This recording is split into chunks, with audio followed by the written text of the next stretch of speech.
Well, good morning, everybody, and welcome to the Aquatic Morning Show, where the aquarists go to be in the know on your Aquatic Morning Show. And it's Friday, June 24th of 2022. But even better than it being Friday, we've got Blake. Thanks for having me. Yes, thank you for being here. I know we had to kind of reschedule some things, but the time difference has me confused all the time. Me too. I come to you from the future where it's Saturday. That's right. Which just sounds so weird. Do you want the lotto numbers? Yes. And don't even, it's even hard for me to figure out the time zones here in the States. So I don't even try. I just ask. So what time is it over there? And then I thought I knew, but I was a day behind, so it didn't help anyway. Right. It's all right. That's all right. Well, I must say our good mornings to everybody in chat. Everybody filters in, but we've got a new member right off the bat. That was like at 11:07 this morning. So if Greg's planning tanks, when he comes back in here, I will play his booty dance. But thank you, Greg. When you come in here, we'll do it up for you. The Nano Aquarium guy, good morning. Good to see you. Gina's Reef, good morning. Bunny Viper, Joseph Stanley, as usual, working and lurking. Gina P2005. Why is my alarm going off at 5 minutes after? Verily, Casey, girl, you just keep changing your name back and forth. Whatever pleases you. Vibes Aquatics, good to see you this morning. Greg, good morning, Greg. Greg, did you go by the LFS yesterday? I fell asleep, so I don't know if you text me. I don't think you did. Brooklyn Bell, good morning. I sent you a text message, Brooklyn Bell. And here in Louisiana, we've got Brooklyn Bell, Stephen P, and Jenna P, and 3G. We're all here in Louisiana. Nice. I think we're the biggest cluster other than maybe Tennessee or PA. Okay, sure. Excuse my ignorance. Do you meet up often? Are you part of all the same club or anything like that? No, in Louisiana, there are no clubs. And I know when people say that, they're like, well, if there are no clubs, start one. And I'm no, I'm not doing that. No, I think that's fair enough. Part of a club, but I am not going to be the head nor start a club. But no, I am at the northwest part of Louisiana. Well, the top of the boot on the left side. And then Stephen P and Jenna P are down towards Baton Rouge.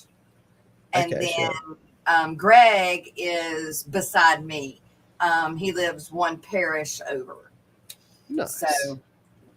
So me and Greg get to hang out, and then of course Jenna P. And Brooklyn Bell's also down there with them in Baton Rouge. So sounds like the place to be. Yeah, right. Sounds like the place to be. Yeah. I wish. Is there anybody close around you? Yeah, a little bit. So I think a lot of people might not even realize how big Australia is. I'm obviously from Australia. I don't know if we touched on that, but so sorry if you can't understand me or whatever. But yeah, Australia is a pretty big country. Yeah. Realistically, it's pretty close to the States actually in terms of size. So where I live is way down the bottom on the East Coast and near Melbourne. And so I have a couple of ones near me that are within sort of an hour or two drive, and that is Bodgy from Australia and Aquamate, Josh. Yep. So I've caught up with both of those guys in person before, and even closer, there's Parker's Reef, Sam Parker. But if anyone's saltwater inclined, saltwater. Yeah. So it's a good little spot. But even if people aren't creators, I find these days you know, I have a few regular spots that I visit, and you know, it's still absolutely crazy to me. But you know, these days people are like wanting a photo, and it's weird. It's weird, and Yeah. I just see people in the corner like, pss, pss, pss, pss, you know, who's that guy over there? I never know what to do. Right? It's like, do I just keep doing what I'm doing, or do I go ahead and just address the situation? Yeah. And then afterwards, I'm like, hi, how you going? You know, can I help you with anything? Even though I'm Yeah. not an employee or whatever. But Right. and then do the introductions. But then it's like, you know, when you run into people at the supermarket or the grocery store, and then you're like, okay, see ya, I'm gonna keep going. And then you meet up at the next aisle, the next aisle, the next aisle, and then you have to do the old, yeah, hi, me again. That's what it's always like. Yeah, for real. Well, you are at 17.5 Yeah. subscribers now. So yeah, you're moving on up. Yeah, it's been crazy, really. It's been pretty quick too. So I When did haven't you really start doing YouTube? started taking it pretty serious about 2 years ago. 2 years. And Okay. before that, I spent a year, you know, just doing like random vlogs on my phone, you know, half in the dark, and just, you know, that sort of thing. Yeah. And after a year, I had 78 subscribers or something like that. And then I ran into, actually, I met Josh from Aquamate, and also Michael, Dr. Black 66. Yep. And I had no idea that actually Australians did fish videos, or, you know, had multiple aquariums or anything, Right. because it was a total foreign concept to me until I saw a bunch of aquarium co-op videos and the cinder block stands and stuff, and I was like, what? I've never seen such a thing before. Who has an entire, you know, shed full of aquariums? Right. So I thought I was cutting edge. I thought nobody in Australia knows this. And and then yeah, I found really cool community, found out about live streams and things like that, joined in, and yeah, and then after that, you know, I thought, okay, so there is actually a bit of a scene for it. We had our version of Aquashella. It's of course a lot smaller, but it's called the Underwater Pet Expo, and that was right about that same time, or a couple months later. So then I got to really see people in person, meet with you know, like suppliers, distributors, and hobbyists as well, and that sort of, you know, really got me deep into YouTube, and sort of sharing more stuff and trying to work on how I present and stuff like that. So yeah, after that, about 2 years, and then the first year I did daily uploads, kind of like what Lefty's doing at the moment. Yeah. And yeah, I just got on a roll with that. Not deliberately. I just got about 3 or 4 months in of daily uploads, and I thought, okay, well, let's try and do it for a year. And I definitely don't do that now. So did that like really add to your growth by doing it daily? I'm not sure, to be honest. You know, yeah, I think I definitely got a good bump from Dr. Black talking about me in streams and sort of saying, hey, keep an eye out for this guy, you know, get to know him and stuff like that. I think I went from and that's about, how you know, I found you, actually, was through Dr. Black. Yeah. So that definitely helped, you know, and that sort of took me over 100. And then, yeah, I was doing a lot of stuff on Facebook groups, you know, trying to be really involved there, trying to help people answer their questions. And then in exchange for that, I'd spam my links all over the place and get in trouble. Right. But yeah, I don't know if it was really one thing or the other, but yeah, I just kind of got it on a bit of a roll, and I was getting. Maybe it helped by being in Australia, where there wasn't as many fish tubers per se. Yeah, maybe. I mean, I think it definitely, there is a really strong contingent of Australians that always say to me, like, hey, Kenny, how's it going? Morning. Yeah, there's a really strong group of Australians that kind of keep me going and say, like, oh, it's really good to have, you know, one of us or whatever, and we want you to keep going, and they're really supportive. But I actually have a lot more Americans than Australians that are subscribers. So I think, yeah, the Australians are only about 12 to 15% of my subscribers. Yeah. I know I found you over 4 years ago. Wow, that must have been some terrible videos. I don't know why you stuck Honestly, around. I found it very intriguing. You worked with some cool stuff, and it even helped me out a little bit. I do aquarium maintenance and setup for a living. Oh, And, awesome. I'm constantly trying to learn and constantly trying to fill my brain with as much information. So, and at that time, some of your videos were what did it for me. Ah, thanks. Mm-hmm. Well, unfortunately, this wasn't you, but I do still remember my very first subscriber. Do you want to know who it is? You might know her. Crystal's Pets and Aquariums. Crystal's Pets and Plants. Oh, Yeah, yes. yeah. Crystal's That's Pets awesome. and Plants. Yeah, she's got Yeah. 2 channels. She's got the fish channel, and then she has another channel that she does her spiritual stuff on. Yeah. I had no idea how she found me, but yeah, I got my one subscriber and I did a little bit of digging and I'm like, how's this person in America? Like, how did you find me? What sort of depths of the internet are you looking on? But yeah, I still remember that. I'll probably always remember that, to be honest. Yeah. Yeah. But I don't but yeah, remember my first subscriber. I do remember the first members, but not subscriber. yeah. So with my members, at the end of each video, I have my running sort of wall of fame, you know, and my number one seed has never changed. It's a guy named Lockie, Sir Prawnalot. He's a South Australian fella, and he keeps a lot of crustaceans. He doesn't make videos anymore, but his Friday live streams used to get me a lot of procrastination from work, that's for sure. So would you say that by other people having you on their stream and them talking about you helps you, rather than like vice versa, you going on other people's streams or them having you on their streams? Yeah, I guess I don't really go on too many other people's streams. I used to a little bit. Whose streams did I use? Well, I've gone on Dr. Black's ones a few times. Aquamate, he used to do the Aquamate show. I've been on there twice. Yeah. But really, I haven't been on too many live streams. I think the last one I went on was maybe Big Tank Hank. I hope I don't offend someone if I forgot someone in between now, but that was quite a few months ago. So yeah, I don't really get asked. You know, I'm always happy to do it, but I don't know. Maybe I'm hidden down here and nobody thinks of me. But maybe yeah, it's just a time difference. could be that. Yeah, I did throw around a few emails with Rico, but it never eventuated. We couldn't find a good time.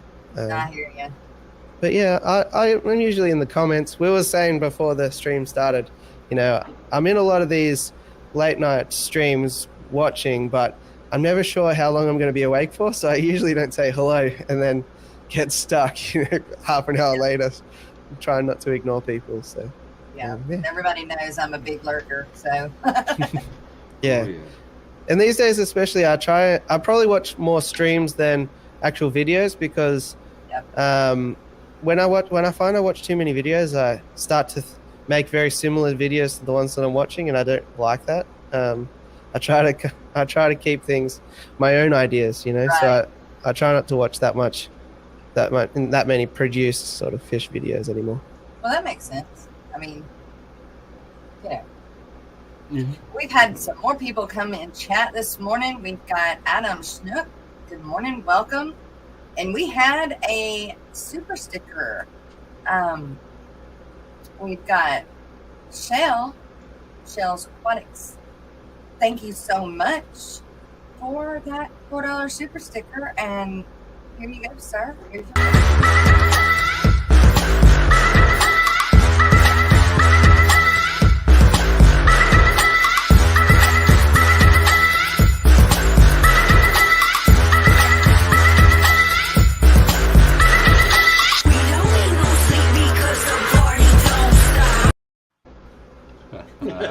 it get a way kick. down, and it still scared the hell out of me.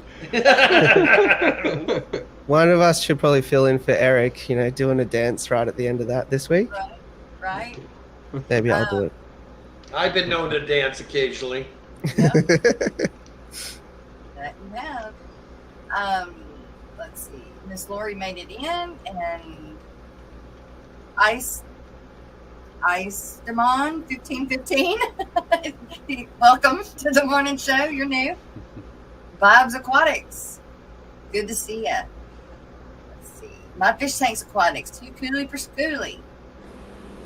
Peplin Creek. Yeah, I was all proud this morning, Jess. I was sitting there with my coffee. I'm 10 minutes early. I'm just sitting there waiting and waiting. Then I realized I had the wrong link. I was on Thursday's link. Y'all started. I'm like, well, what's going on? I'm sitting there. I've done the same thing on my own stuff. I slept in today. I don't usually do more than one stream ahead, but I didn't want to cancel this one. After I've already created everything, so I said no, I'll just leave it. So all week I've been having to make sure that I click the right one. The right one. I'm not sitting there waiting. I do the I'm same sorry, thing, Kenny. I'm not gonna lie. I It's even not your started fault. the wrong stream one night. Yeah. Mm-hmm. Wayne's Aquatics. Good morning. Brickley Bell. I don't think I've missed anybody. If I have, I'm really sorry. Throw your name back down at the bottom. I kind of had to go up and down, up and down. Jerry's Fish Room. Hey, Jerry. I'm not getting those emails that Brandon is supposed to be sending me, Jerry. So you'll want to talk to him and ask him about that. So when you started, before you seen that Corey and us here in the States have, or had tanks, like multiple tanks, how many did you have when you started seeing more people have them? Yeah, so probably zero. I didn't have an aquarium until after watching all those people for about 5 years. Oh, wow. Okay. Yeah, So because set it up for a while. yeah, during that time, I was studying at university, and I was living in small apartments, moving around as I sort of grabbed jobs here and there, for experience or whatever, and I've got my wife and I, we've been together forever as well, and she'd always say, we got to move house, why do you got to do that? And we'd go and walk around fish shops and aquariums just to look at stuff, knowing that we weren't going to buy anything. So she's not that much into aquariums, but she'd look at kittens or whatever. Yep. I always window shopped, did a lot of it. I started buying. Danny and I know our still do. limits. There is no window shopping. If we show up at a pet store, we know we're going home with something. I'm pretty dang good about it. Yeah, now I definitely wouldn't take her because she'd know how much I spent.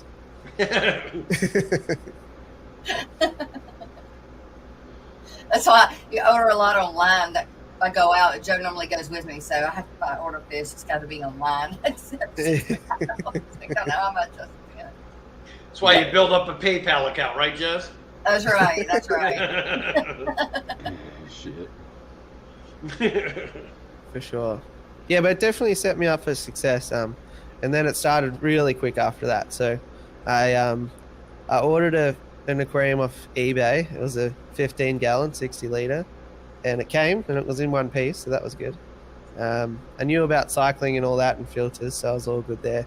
I got some neon tetras and some cories, and then about a week later, I got another aquarium off Gumtree, which is like Craigslist for us.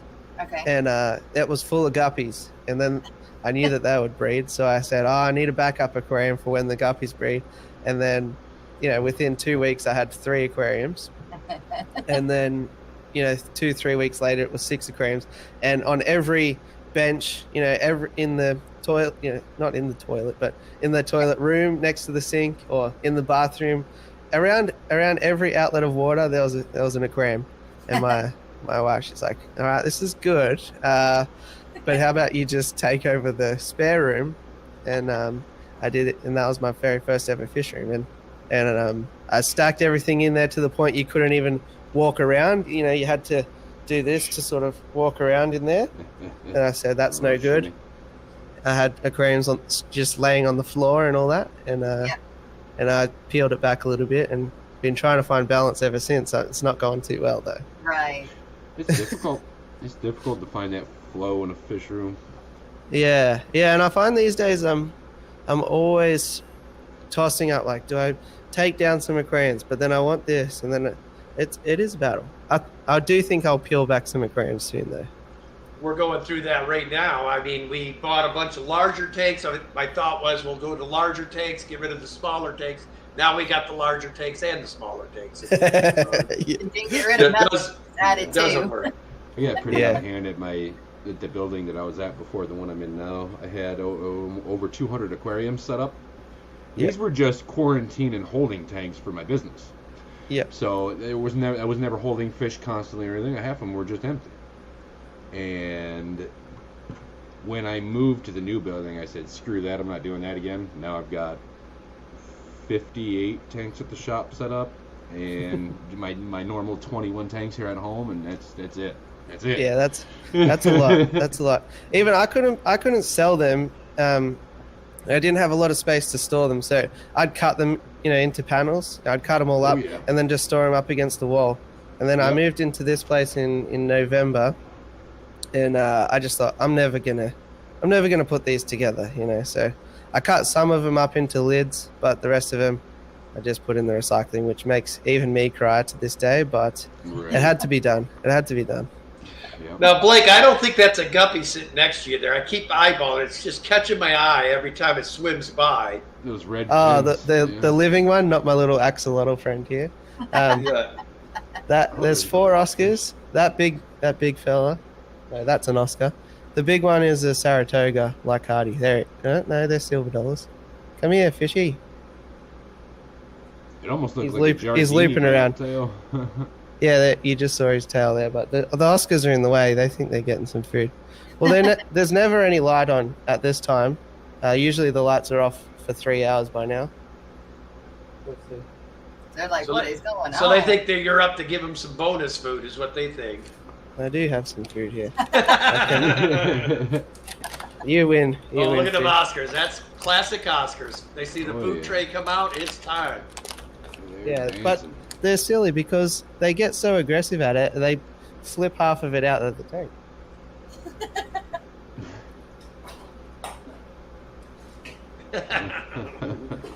The Saratoga didn't really feature yet, did it? Anyway, he's in there, I promise. No, I saw him a couple of times. Yeah, so Saratoga... there you go. So Saratoga... I can't turn the camera either a little bit. Yeah. There it is. Fine. We can see in the corner yet. Yeah, so they're relatives of arowana. They're in that sort of bony tongue family. But these guys are native Australians, so they come from the northern parts of Queensland in the Northern Territory, which is sort of eastern to middle of the northern parts of Australia. Okay.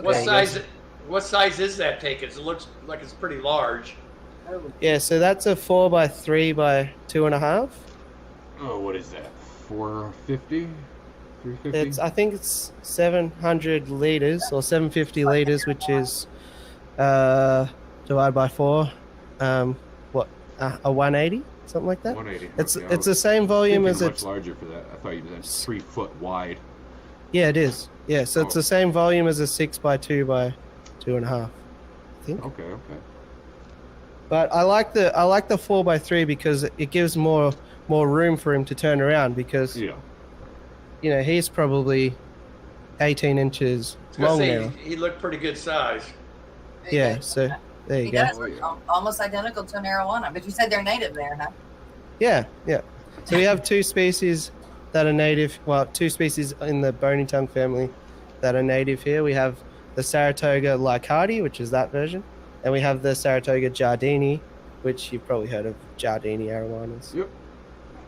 Yeah, I think there's quite a few of those in America, but in Australia, the Lycardi, what I have, that's the cheaper version, so the more available version, which I don't know why they don't make their way over there, but anyway, keep them Look, for ourselves. For a dimly lit tank, you can really see that red in his tail a little bit there. Yeah, I thought it was a Giardini at first. Yeah, he's got some nice color. He's got some red on his scales and in the tail for sure. So but what that's else just, do you have? Yeah, so that's kind of like my mascots or my big wet pet kind of tank. Mainly I do a lot of cyprinids, so I do a lot of the CPDs and emerald rasboras, chopre danios, cubitai rasboras as well. What else have I got? Angelfish. I like angelfish quite a bit. I've got some Senegal bashirs, shrimp. I've got a bunch of cherry shrimp, blue, black, red, yellow, and then I've got blue Are they all bolts. Neos? Yeah. So they're all the Neos, and then in the Caradinas I've got snow whites, crystal reds, a crystal black, I think.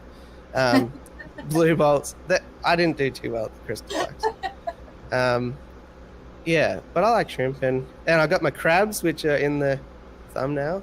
They're really cool too.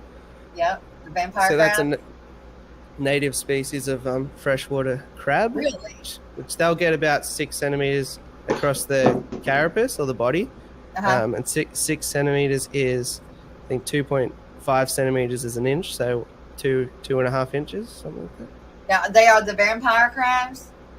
Nah, they're called Darwin crabs, freshwater Darwin crabs, and Darwin is the capital city of the Northern Territory, which is in central Australia. Yeah. Wow. And I'm trying to breed African butterfly fish at the moment as well. Oh. Ooh, I've never heard of somebody doing that or having a running project of it, anyways. Yeah, So how from all do they- reports, are they it can be done. Egg scatterers, or are they live bears, or what are they? Yeah, so I mean, obviously, I haven't done it yet, but from what I found, and I'm happy to take tips in the comments. But from what I found, they have the eggs, flip them up onto floating plants, and sort of splash them like splash tetras and that do. And then from what it sounds like, the eggs go from white to black and fall down to the bottom of the aquarium and hatch. That's where I've got to. So I'm not sure. Huh. And I've heard to trigger them, if you drain the tank down to like 6 inches of water or so, they find it a lot easier to do that whole process. But yeah, Well, I've the eggs got don't have to fall as far. So yeah, exactly. that'd be like the eggs would fall and they get eaten as they fell. Yeah, well, that's probably it. More fall time for them to find them.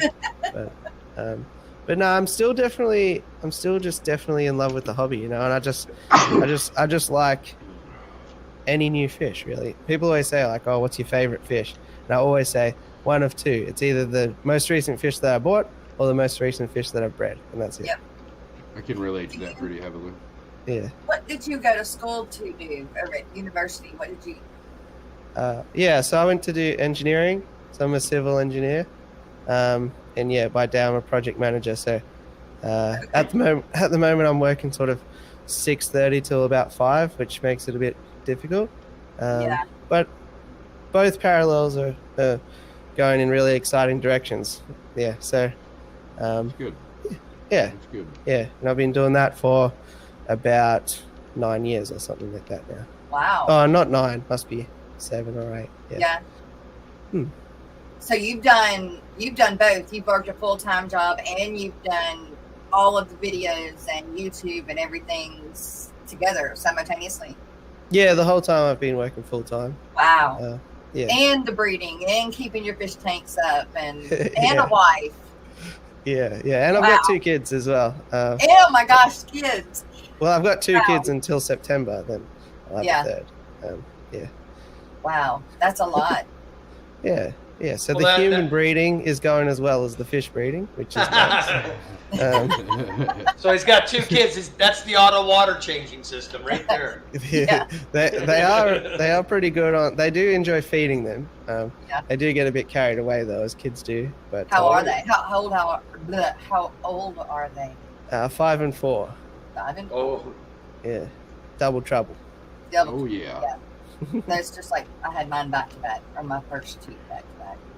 Yeah, and yeah, we've just we've just recently got our confidence back. So yeah, in September we've got a new one on the way, and Awesome. Well, congratulations.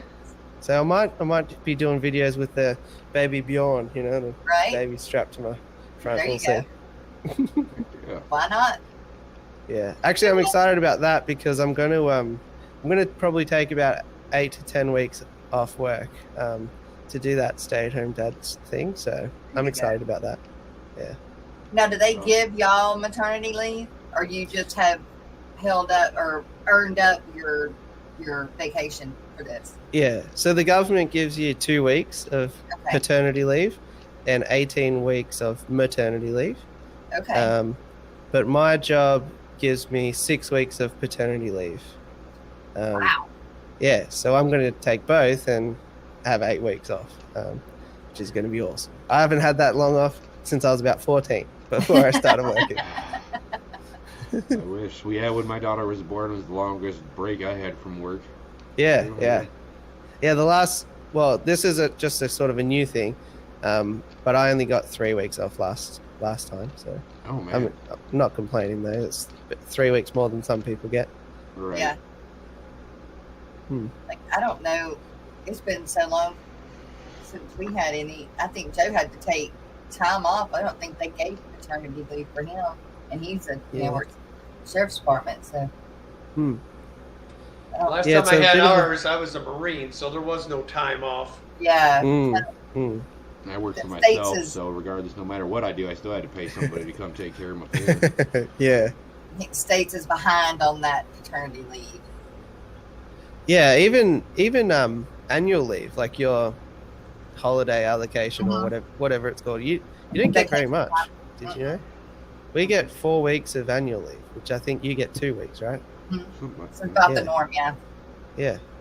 Wow. I'm shocked when I heard that. I was like, how do you survive? Yeah, it's, my You thing don't. always was in the first 90 days of working somewhere, it's like you can't get sick, you can't take a day, you can't do any of that. And I'm like, look, life happens. Yeah. It just does. So it's pretty tough. I guess you're paying for it because you get all that spring break and summer vacation holidays, don't Hey, you? the We kids don't really. get all that spring break. Yeah, and the summer kids do. vacation. We don't get shit. No. Right. Unless you're a teacher, you get it. Yeah. Yeah, that's true. But we don't have quite as good a holiday system at our school. Matt, my boss is a jerk. No time off ever. He's also cranky. You are the boss, aren't you? You are your boss. Victoria Lee, good morning. Morgan Todd, good morning. Good to see you. Barbara Jackson, good morning, you guys and ladies and gentlemen. Oh, Morgan, no, I don't think I'll be taking the new addition to the Expo because I want to go and enjoy the Expo. I'll be coming up for oxygen. Good point. That is a good point. Yeah. So you said that y'all had like an aquashella, but it's not quite as big. Yeah, so it's only the second time it's ever ran this year. Okay. And yeah, I'm helping to set it up because we mentioned in the start Sam Parker from Parker's Reef, who lives nearby to me, but he has a saltwater channel. He was behind the first one, and and now myself, Josh, and Bodgy from Australia, we've all sort of joined the troop. We're trying to get equal representation of the freshwater side at the next expos, and we're really excited. So it's October, I think the first week in October or the second week in October, and it's going to be really awesome. Yeah. So are a lot of the Australian YouTubers going to be there then? Well, there's not really too many of us, really. I think we've been trying to think about, like, do we get a table, or do we do like a running live stream, or what should we do? But it's hard to fill up a card for us. I'll definitely miss people, so I shouldn't even start to sort of rattle them off. But I think there's only around about a dozen or so of us, so it's hard. But I'll definitely be there. I'll be chatting to everyone, and I'll do at least a couple of streams or a video or something. I'll definitely do something. Thank you. Make sure Nice. y'all keep watch out for that. your work. Victoria Lee says she's working Aquashella too, so no coming up for air for her. Yeah. Thank you, Victoria.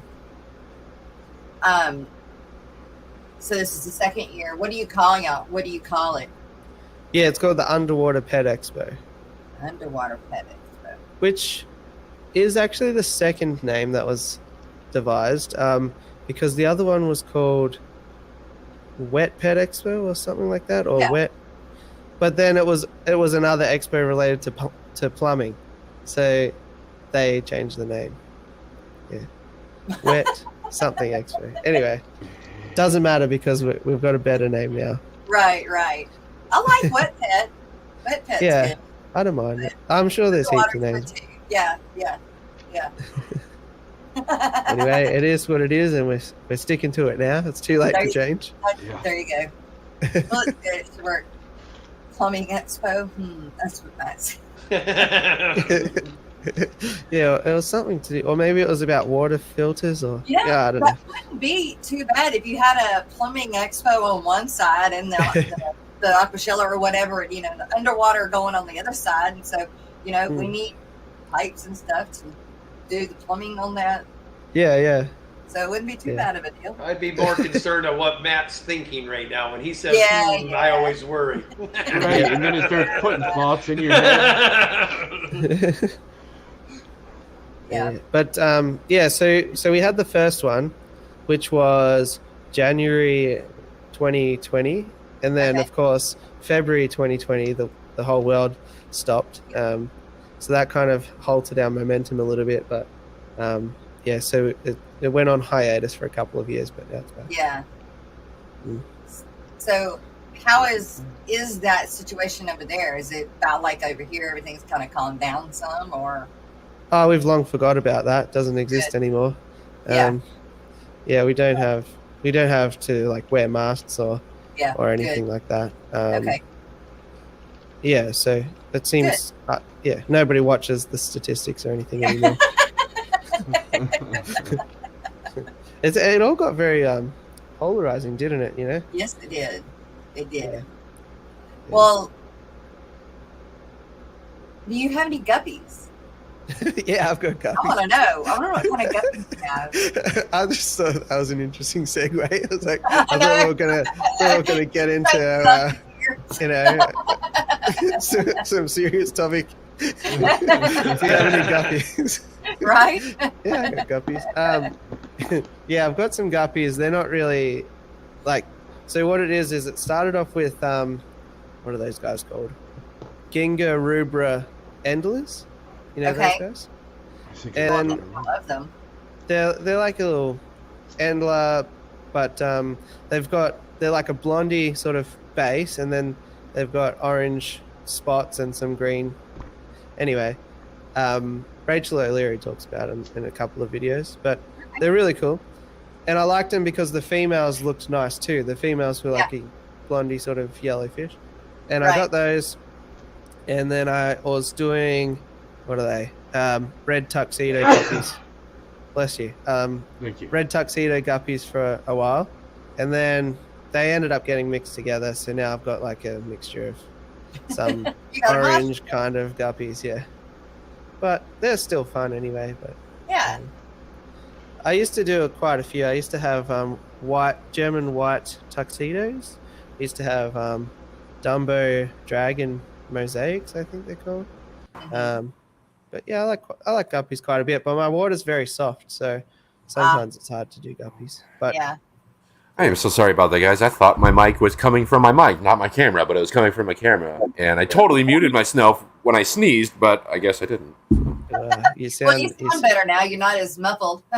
Yeah, it's coming from my camera, not my mic. Much more sultry now. You're like Howard Stern or something like that. Let's see. In fact, I'm going to turn you back down because I had turned you all the way up. So I'm going to turn you down just a little bit. There we go. Sorry about that. Not your problem. Or not your... Never mind. Melanie Holmes, welcome. Thanks for coming. So what's in the future? What are you just going to keep working? You got the baby coming. You've got the show coming. I mean, you're just going to keep on keeping on, or do you have anything new coming up? Or Yeah, I think so. Yeah. So obviously, I'm really excited about that break that I've got coming up. yeah, And during that time, I'm gonna I'm really gonna do a lot of stuff. But I've been focusing in the last couple of weeks on editing, and I've approached like 20 different editors on Fiverr. I'm trying to like get it out of editing because I don't really enjoy it that much, and I feel like I could make way more videos if I could find somebody to do it for me. So Yeah. I agree. I spent 2 weeks, a lot of time, way too much time, and about $200 or $300 trying to find an editor. And you should have seen the absolute garbage that I got back. no. It was a bad time. I mean, I did upload one of them, but probably shouldn't have. But I was like, I'm so deep in this, I need to salvage what I can. Right. So after all that, I just thought should just spend this energy teaching myself some tricks. So that's why the video I uploaded about 6 hours ago. I don't know if you probably haven't seen it. You probably sleeping. No. Yeah. So I just did a couple of things. Like at the start, I'm doing some text stuff. Like just when you're talking, like to sort of, I'm just playing around with that. So I guess in the future, hopefully the edit is going to be more crisp, and it'll have to be done by me, unfortunately. Well, nobody cares more about your channel than yourself, right? That's right. That's right. Or the trolls. The trolls probably care more than me. Got a point there. We love the trolls. I've got one that I uploaded. They must have notifications on because I upload, bang, thumbs down. Okay. Nobody can even see the thumbs downs anymore. So what purpose? Well, at what least purpose they're are you subscribed to you to turn on that bell. Yeah. It doesn't really bother me too much. It used to in the beginning, but it's fine. I find it funny the people that try to come up with shit to say. Yeah. I don't mind trolls if they're funny. If you're gonna give me a thumbs down, just give me a reason why. Yeah, I know. That's the worst part. The worst part is you can't hunt them down afterwards and sort of shake the answer out of them. They're just so anonymous. I never let them bother me. I mean, thumbs up, thumbs down is still helping the channel, so I never let it bother me. So yeah. When I was coming up, I was talking a lot about this philosophy stuff on streams and all that, about like, it's so crazy that you can have a video and it could have 200 likes, but if it has 2 dislikes, your brain's just like, oh, what happened? Maybe not 202, but it's just crazy to think like you're so wired towards, what did I do to annoy these 2 people, rather than 200 people are really pleased with what I came up with there. So that's probably what we probably all need to focus on. Well, definitely me, but probably what human society needs to focus on a little bit more. Yeah, you're right. It definitely doesn't go for just that. Yeah. Anyway, that's the plan. Much more of the same, but that's probably why I was thinking I'll peel back some aquariums, because I've got about 50, I think, at the moment running. If I can get that down to about 35 or 40, probably a lot more manageable. But so you're gonna go with bigger tanks or just get rid of tanks? Yeah, I think I'll just get rid. Like, I've custom built all the stands and everything, so everything fits in pretty nice. So I don't really want to play around with that. But what it is that I originally set up that bench there, and then I've got a 3-tier rack along that wall and another one along that wall, and that was where it was supposed to stay. And then now I've got a 3-foot aquarium in front of me, 3-foot aquarium in front of me, 3-foot aquarium that I'm touching here, 3-foot aquarium that I'm touching there, the 4x3 here, and in front of that there's a 4x2, and then there's also 5 what would they be, 20 gallons along a different rack over there. So it just sort of keeps I've even got a fish tank on the floor right here next to my feet. Like, why do I need that? Nobody needs that. I do the same thing. I'm in the point now where I want less tanks and more better looking tanks. or fewer better looking tanks, so I'm able to put more of my resources from a bunch of different tanks into one, make it better. That's where I'm at now. I have so many tanks. I don't want extravagant, crazy tanks. You know what I mean? Like, I need to keep it simple and easy to work with, or else I'm just going to get over ahead of myself. I know a lot of other people get the same way too. Good morning, Bentley. He said, "Come on now, bigger is better." Come on, Blake. He's not wrong. My poor rainbow fish have all got segregated to the 4x2. It is a really nice tank, but I probably need to throw some, get them separated and get the mops wet again. But anyway, one day. I don't have. When I have time off, I'll be able to feed rainbow fish for us, and maybe that'll be the job for that. Anyway. So you need to have time off to feed rainbow fish? Yeah, just because they're so tiny, you need to feed them multiple times a day. Oh. Yeah. That's a lot of fry. Yeah.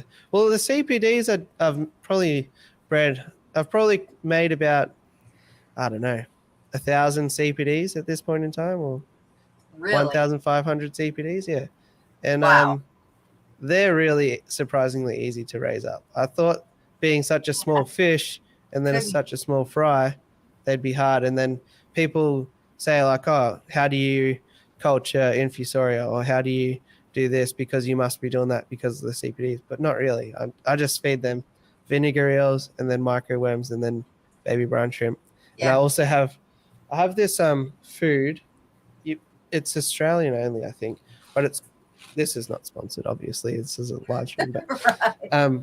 This is called DRP, and it's because the guy is like an expert in discus, rams, and plecos.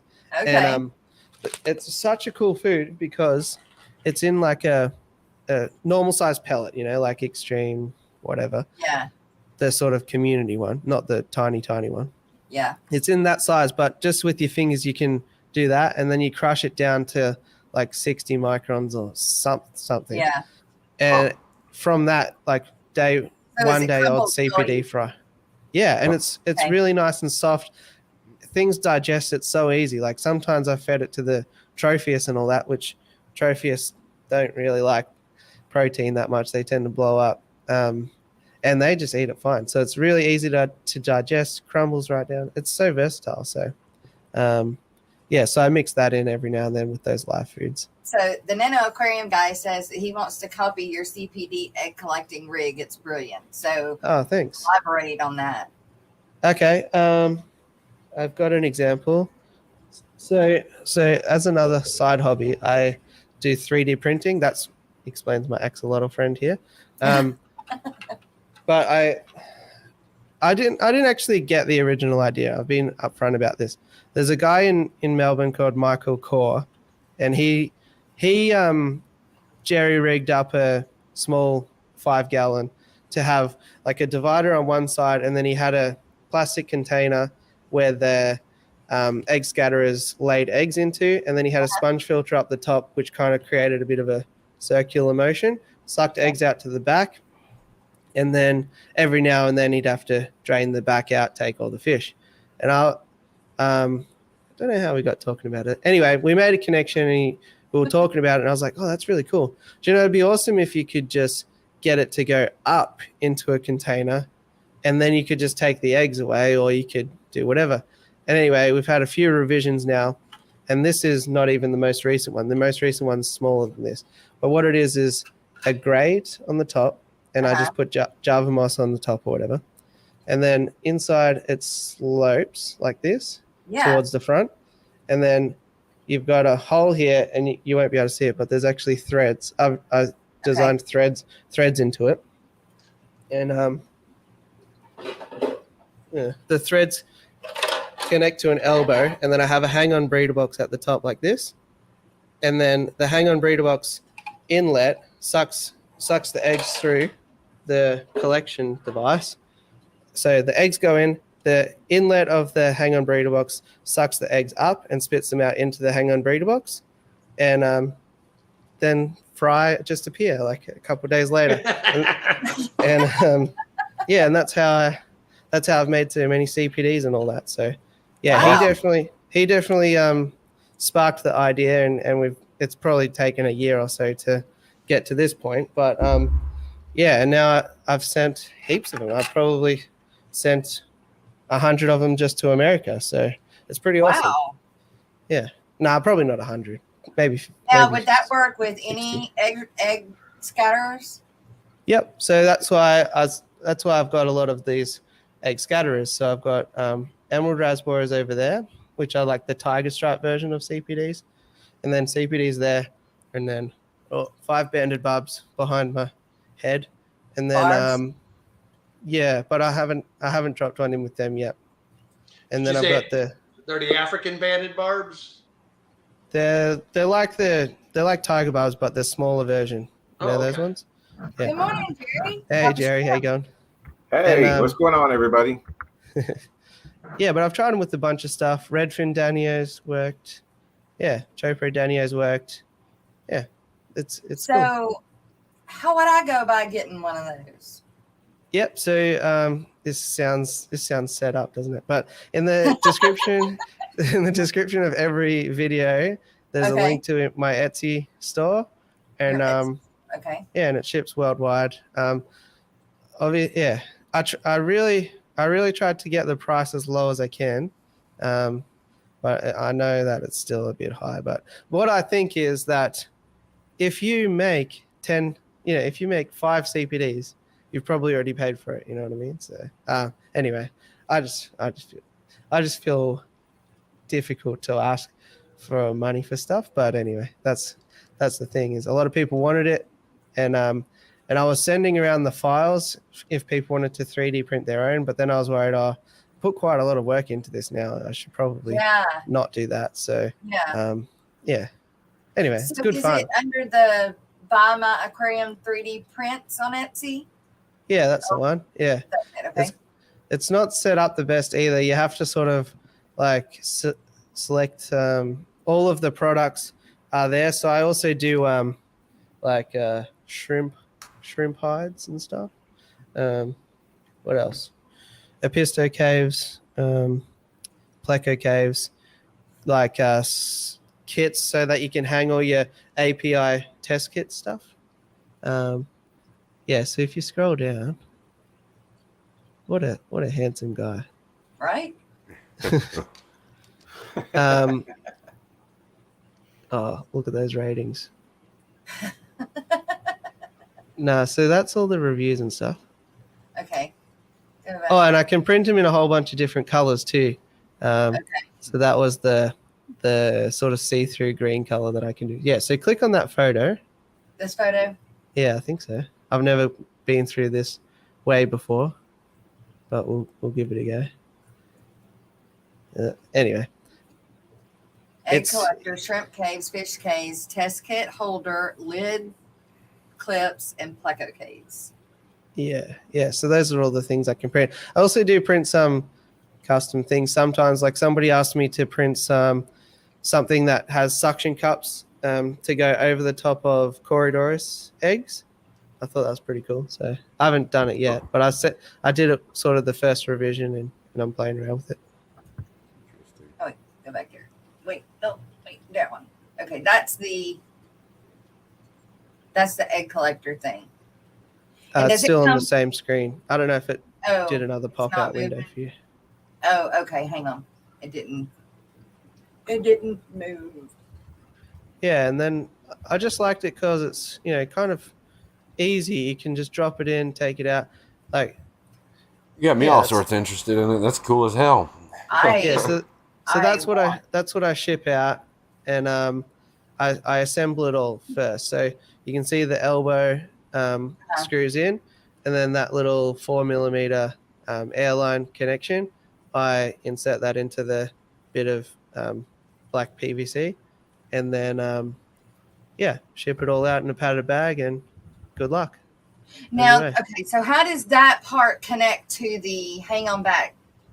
Yeah, so that black tube is exactly, I don't have an example.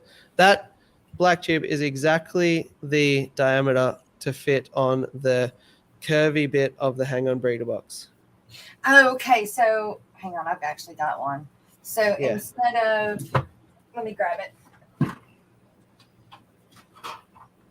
I have the bottom parts, but I don't have the Okay, so connection bit here. let me do this. So instead, this is both pieces right here. Yeah, yeah. So you take this part off and then attach it to that. No, so leave both of those connected. Leave them connected. Yeah, you just take off this part, this part. Take that's this. usually at the bottom. This part off. Yeah, so that's right. So you just take that part off, slip the black tube over it, and that's it. And then the airline connection that comes out the side, which I attach into there, then you just connect a normal 4mm airline tube onto that. Which would normally go there, but you're going to hook it into your black one. Yep. Oh. And then it just spits the eggs out, and I'll be dadgummit. That's awesome. Yeah. Yes, I need them. I need a few of them. Yeah, and started with that's one. it. Now like, I'll probably live to regret it, because there'll be CPDs everywhere. But if you can buy a CPD for like 50 cents in 2030, then I think that's a win anyway. Well, I've got longfin Danios, and then I'm fixing to have some. Well, I've already got the male rasboras, but no darter. No, dadgummit. The longfin. Yep, we were talking about them yesterday. I don't have the males. I mean, I have males. I don't have the females. The Brickley Bell, what are they? I forgot. Red Rosy Barbs. There we go. Longfin Rosy Barbs. Yeah, that probably work. Yeah, for sure. What I've found, since obviously I've been using them in some way or another for the last couple of years, is, for example, it's hard to see. For example, these long ways, 15 gallons here. Wait, since the side, so we can see. Yeah, that'd be all right. So, well, this is proof that I actually use them, isn't it? So you can see that hang-on breeder box there, and that right there is Java moss, which is overflowing one of those boxes that I just showed you. So, I found that it works a lot better in the middle of sort of the tank, same with that one there, rather than over this side. See how they're like the long ways tanks? Mm-hmm. Yeah. When they're at the front in the middle, I find that, well, it depends what your fish are like, obviously, but for those ones, they're quite skittish because my colony is not that big. So they don't really do that much breeding at the front. So to help that, I brought the sponge filter into the middle so that, they could quickly go there, do a few laps, spawn, and then run and hide behind the sponge filter. So just play. Still, like anything, it's not a guarantee. Right. You might still have to play around, but just a little tip for everyone. Like I've definitely that works really well, having it in the middle, in the center part of the tank, where they're sort of more likely to go all the time.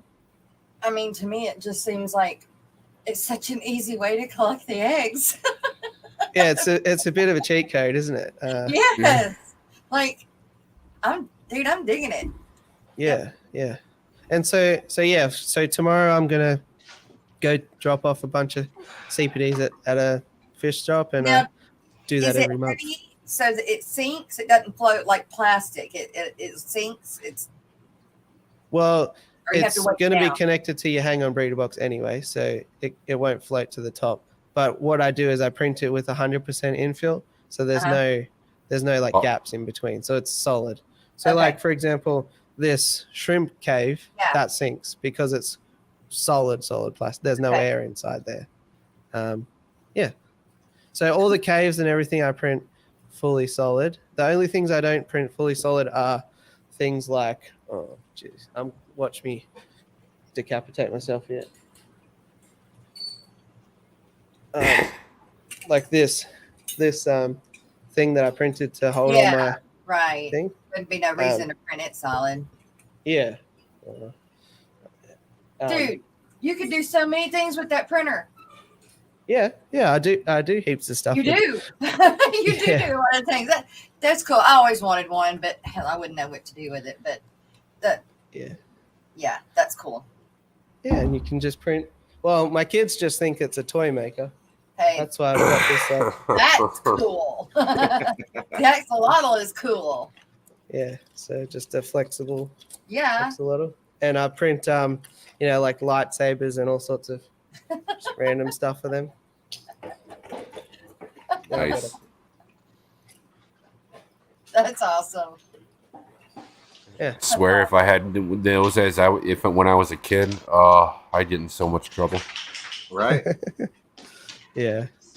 I mean, they break it immediately. Like, that's going to be the thing is I'll print it for like 3 days and then they'll smash each other with a lightsaber. And then 6 minutes later, it'll be broken.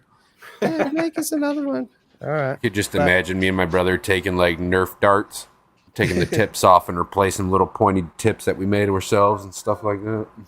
There's a really cool, like kind of like how we're crazy with the creams. There's a guy that's crazy with printers and he does Nerf stuff. And I think he's called like the Printed Armory or something like that. And he does some real cool things with Nerf guns. Huh. That's cool. Demarius Rivera, good morning. Good to see you. Ben Backstrom, good to see you too. I should say as well, if anyone's still confused, I do have a video, of course, on how it all works and how to assemble it and all that stuff. And I think the video is even embedded into the Etsy. So, yeah. Stillwater, good morning. And they said that they use the top of a milk jug, cut off and flip it upside down, attach it to the breeder box. Oh, that's what Michael had originally. Actually, it was the top of a bottle of Coke. It was a top of a soda bottle, flipped upside down, and then, I can't remember how he got it. Or he might have had a 90-degree elbow going to the back of a divider. Wow. Yeah. So you can definitely DIY it, but yeah. All right, you guys, what is time for the mid-morning break? Y'all know what that means. So we will be back in just a few minutes, and we will continue with the fun with Blake.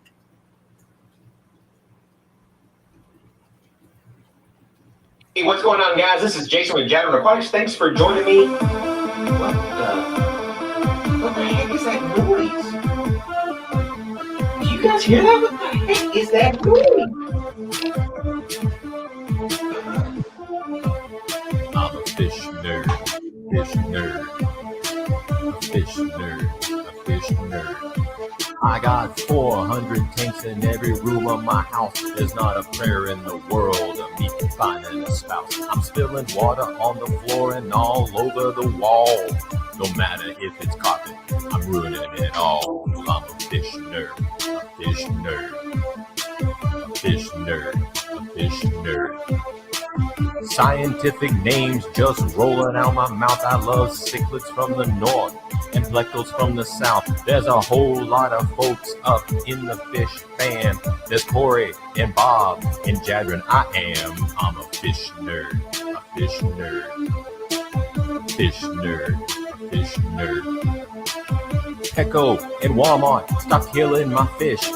I'm tired of rescuing betas that are dying in a dish. Every employee, they just seem to be lost, selling Oscars with guppies, but at what cost? I'm a fish nerd, a fish nerd, fish nerd, a fish nerd.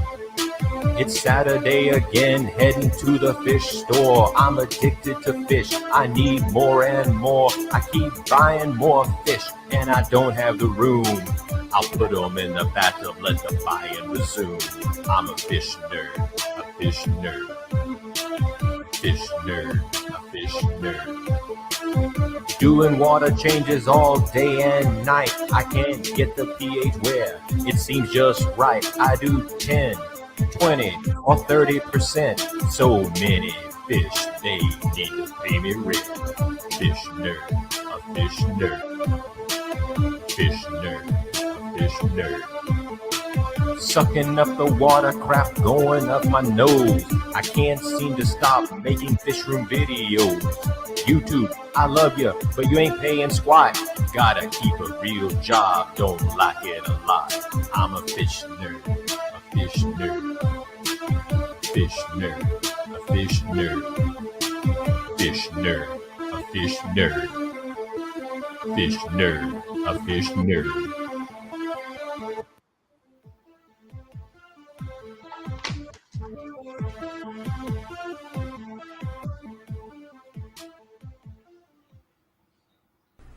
Hi, Fish Fam! Are you struggling to gain new subs or followers? Would professional graphics, captions, and ads help you to sell more products? Perhaps you need a marketing strategy that works for your business that is also cost effective. You're not alone. Millions of businesses across the world struggle with this problem. Good marketing plans, poorly executed, cost businesses billions in lost revenue each year.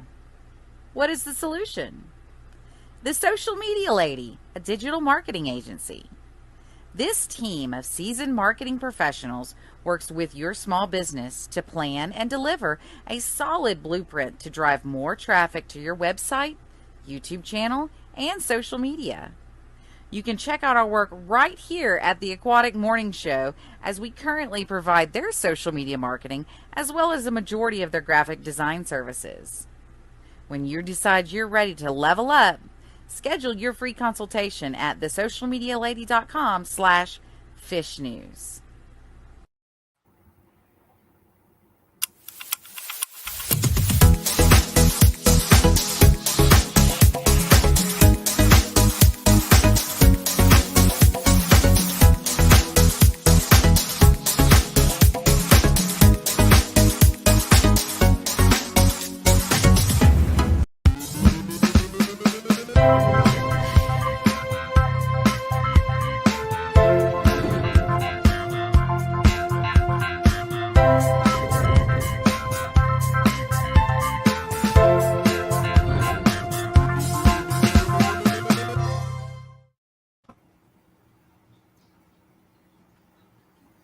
All right, you guys, and we're on our way back from our break.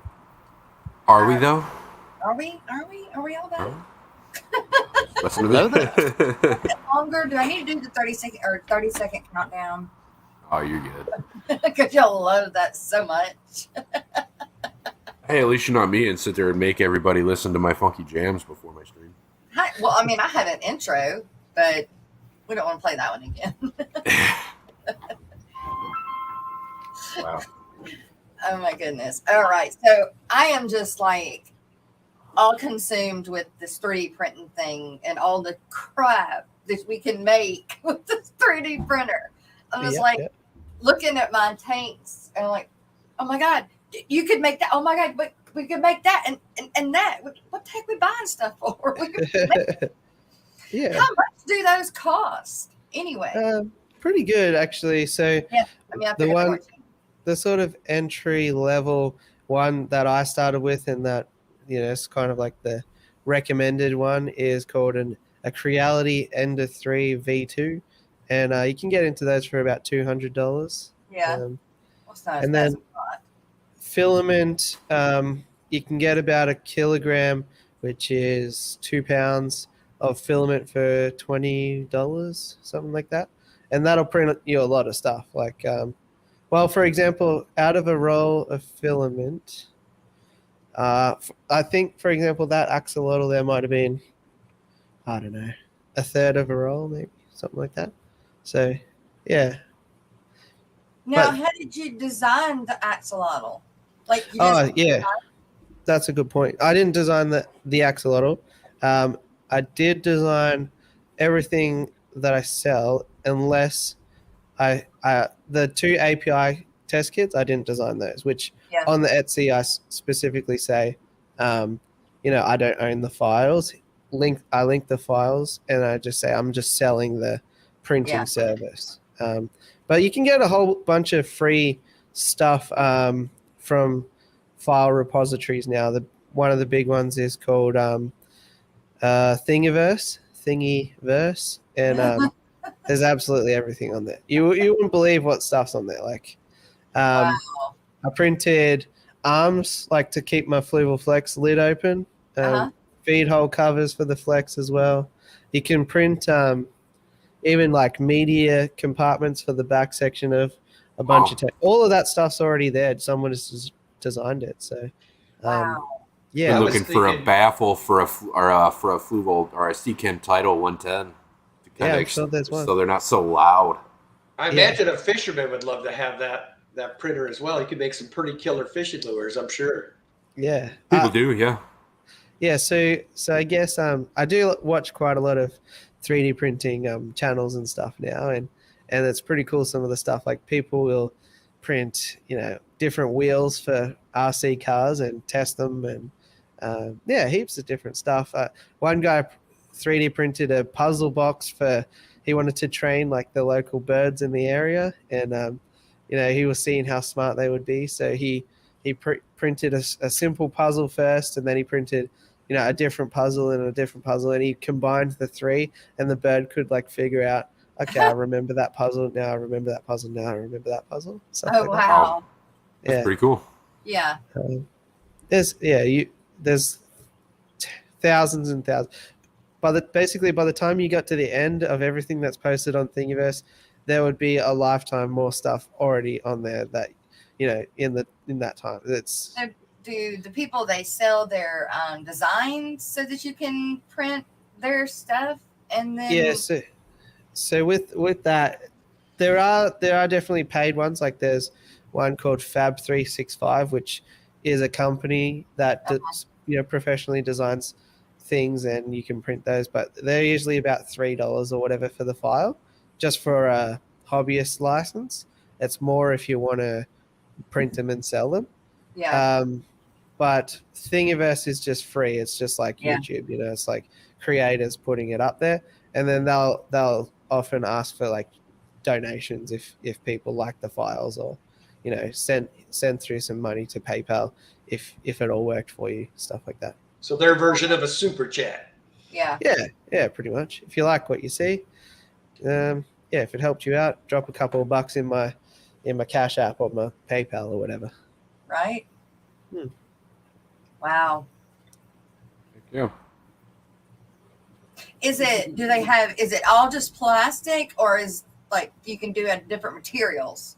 You can do different materials. So the easiest one to print and the most common is called PLA, which is polylactic acid, and it's made from the starches of some kind of root vegetable, not a potato and not corn. Those would be the obvious ones, but some kind of vegetable starch it's made from. So it's pretty good for the environment, although the spools and things like that are not that great for the environment. But these days they're even coming out with cardboard spools and all that, so there's a lot of focus on that. But other than that, you can print ABS, PETG. You can print flexible filaments as well. Can you do acrylic? Yeah, so you can print like a phone case. That's not acrylic. I was jumping the gun there, but yeah, you can print like a phone case where it's kind of like a bit rubbery. What about clear, see-through, clear? The closest you can get is lithophane, which is kind of a bit opaque, but not 100%. It's kind of expensive too, isn't it? No, I've got a roll of lithophane. It's about $35 or something like that.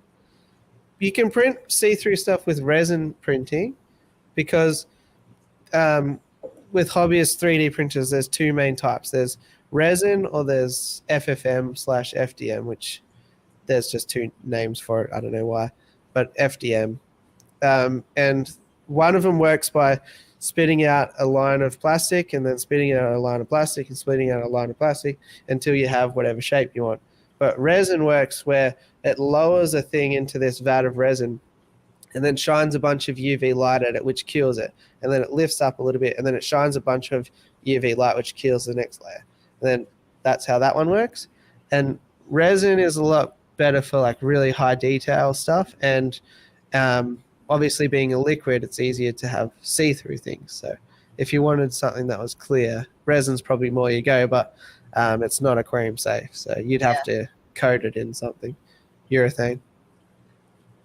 There is wood PLA as well. So there's filament with little fragments of wood in it. There's filament with bits of carbon fiber in it. Steel fibers, I think there's one as well.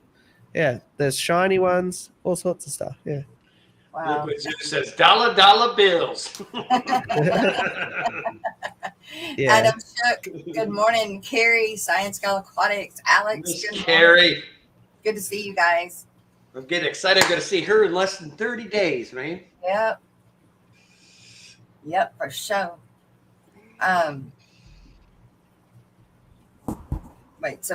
Submersive versus additive, or subtractive versus, or for metals in CNC. Okay, yeah. I'm sure. Yeah, what he said. Yeah.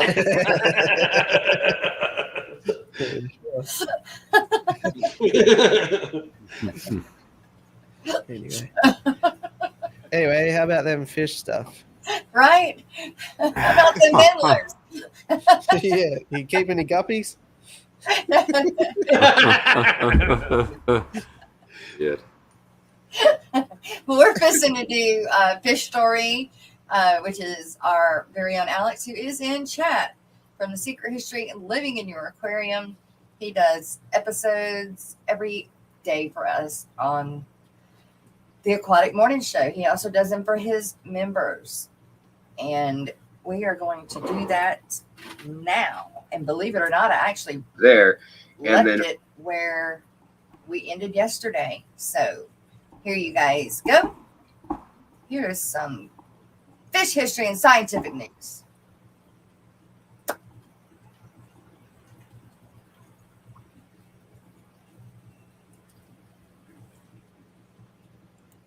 And hopefully that will relieve some of this pressure and also bring some more money into those impoverished communities. It's been Alex Williamson with Secret History, Living in Your Aquarium, doing Fishtory, and I'll hand it back over to you, Jess, and the morning show crew. Hope you guys are doing well. Talk to you next time. Bye. What's going on, everybody? It's Alexander Williamson here with Fishtory, and today it's getting colder. You might have noticed that as I've filmed these, I've added a layer of sweatshirts and another hoodie, which I'm going to keep up because it is 45 degrees out and June. Anyways, I hope you're all doing well, and I hope that drives home the point of the last episode.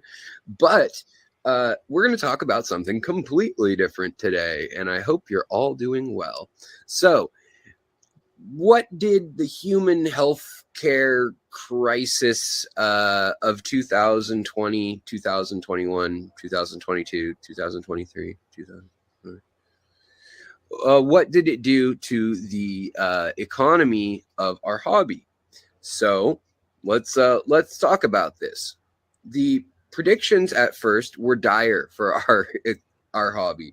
It was that the businesses would essentially close or run out of supplies. And interestingly enough, for the first year with lockdowns around the world, they were considered an essential business in the United States and in many other countries. A lot of times, fish and other pet supplies were combined in stores. And because of this, it allowed only fish stores to stay open under the same guidelines.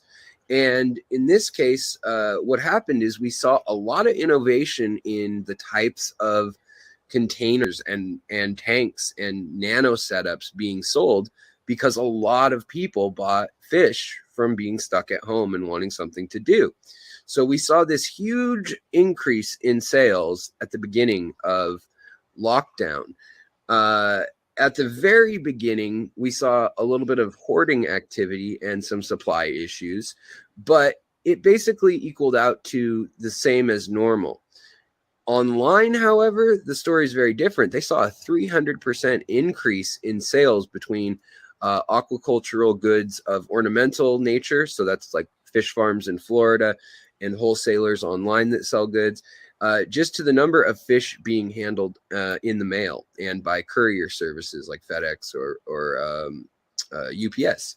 So all these people started to jump into the hobby. If if plants are any indication, because you don't know if it's just people buying fish for their aquarium and buying another bigger aquarium, or if it's a bunch of new people buying a few fish. But if plants are any indication and tank sales are any indication, it seems that the hobby has increased about threefold during the lockdown. Now, it seems to also have peaked about at the end of 2021. So we had about 18 months or so of good sales going on. Now, I know it may not have felt like it. A lot of people were nervous. A lot of people were wondering what was going to happen. But especially if you count the online sector and small businesses, new businesses opening, a lot of businesses were opened by home keepers, and a lot of people bred fish. And because of supply chain issues, none of them were big enough to slow down the hobby as a whole, but it actually brought more domestic need into the hobby. And so things like CPDs, Scarlet Batis, even Tetras, things like these that are normally $3 to $4 before this jumped up to the $10 to $12 range in a lot of urban areas, more like $6 to $8 range in areas where it's only sourced through PetSmart and Petco. But the smaller retails tend to be paying more because they're also getting better quality as well. Now, the big impact that's happening still from this whole thing is there are some places that have never really had it ravage their country, China, and now they are having that regardless of what they try to do. And it has shut down ports, it has slowed the economy, shut down factories, and we still have a backlog from the shutdown that was in April and May. So we also have new shutdowns too. But we are seeing things like glass in short supply. We know that wheat and soy both will be in short supply this year, so much so that it's almost unconscionable to think about that being a problem for the fish hobby, considering there are probably going to be close to 5 to 10 million people starving in Africa due to a lack of Ukraine's wheat. They are a ginormous wheat producer, and it's simply either not getting grown or not getting harvested and transported out, which has caused prices to rise and then caused other countries with more money to buy up the wheat. And the less fortunate countries or less established countries on the market can't afford it. Well, the same thing happens with aquarium goods. So Europe and the US have seen a giant increase. The rest of the world, if you live somewhere else, you may have noticed that the pickings are a little more slim. So I am looking at this from a Eurocentric or American, Canadian kind of view. Japanese also included in there. So in the long run, it'll be interesting to see, because houseplants, like I said, 900% increase in houseplants from 2019 to 2022, the start of 2022. Pretty big increase. Now, granted, it's probably some people getting really into houseplants, and you could knock off, I don't know, maybe it's a 500%, or maybe it's even 300%. But it seems in the fish hobby that we saw somewhere between a 300%, or a 2 to 3 times growth in the amount of people at least keeping, a betta or a fish tank, as well as those people who kept big fish rooms, expanding their fish rooms and starting breeding operations and things like that. So there's a report out by the Florida Aquaculture and Agriculture Council. There's also some anecdotal reports, and I've talked to a lot of shop owners and things like that. And so while the markets have changed, they seem to be pretty steady, and we seem to have come out with a net gain. But there is fear that there will be a big drop off of people just kind of tired of the hobby, tired of being indoors, or just kind of hitting that point where they have too many tanks and can't juggle them all. When the MTS hits, it hits hard. So I hope you guys are doing well and not thinking of getting out of the hobby and still enjoying it. I sure am enjoying it, that is. And I hope you guys have a great weekend. I'll talk to you later. It's been Alex with Fishery. See you next time. Bye, guys. Hey, guys, what is going on? Don't even think about it. Thank you. Fishery is my favorite part of the whole show. I'm not gonna lie. I just love the facts. Was that coming from your house, Kenny? That was Danny. I was messing with her. Oh. Sorry. I was trying to figure out if somebody had a show going or something in the background. No, that was Danny laughing.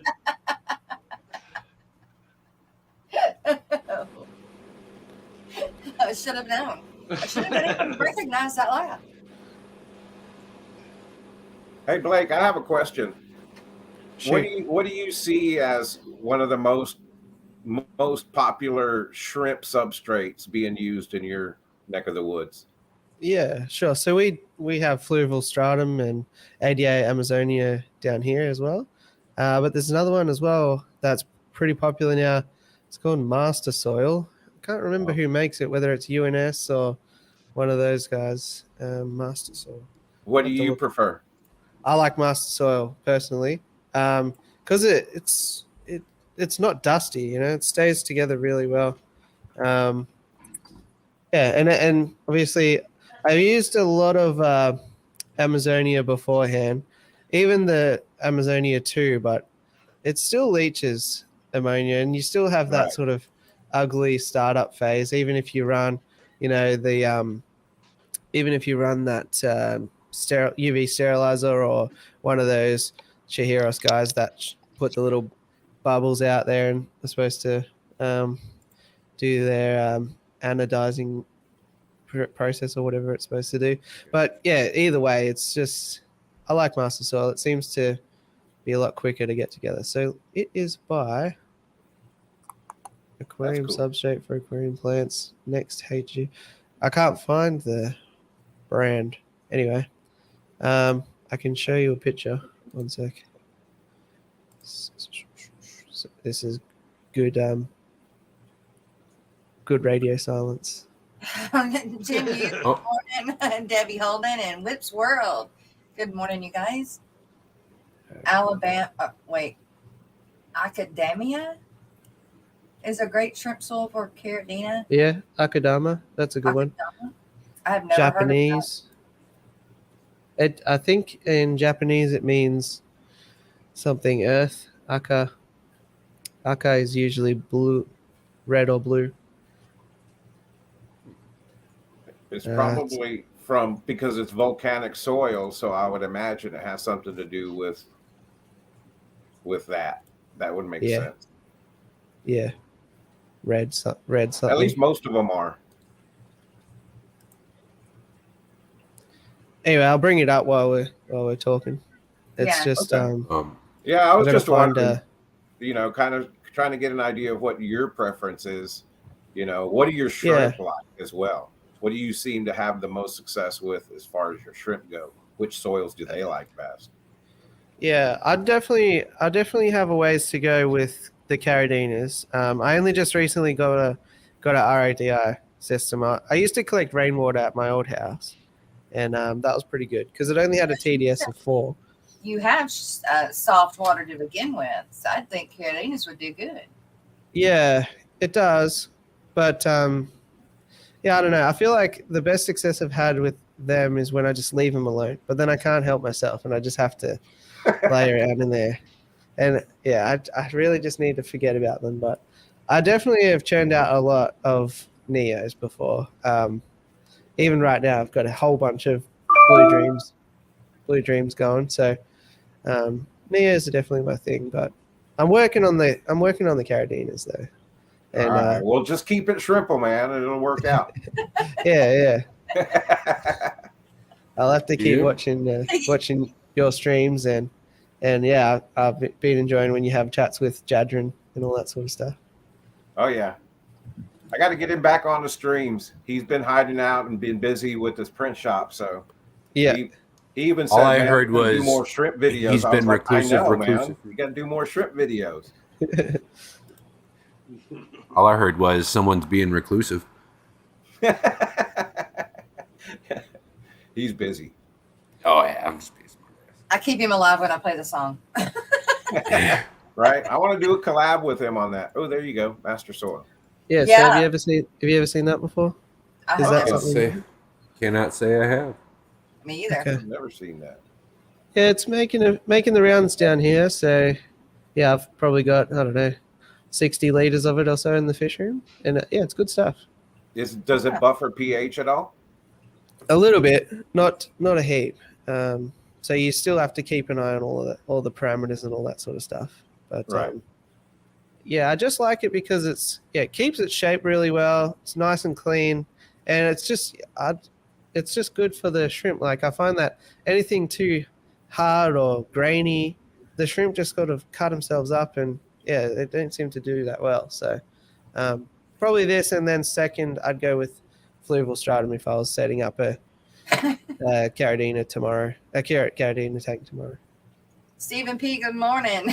Whips World, holy shit, I'm 12 minutes behind him, commenting like it's great.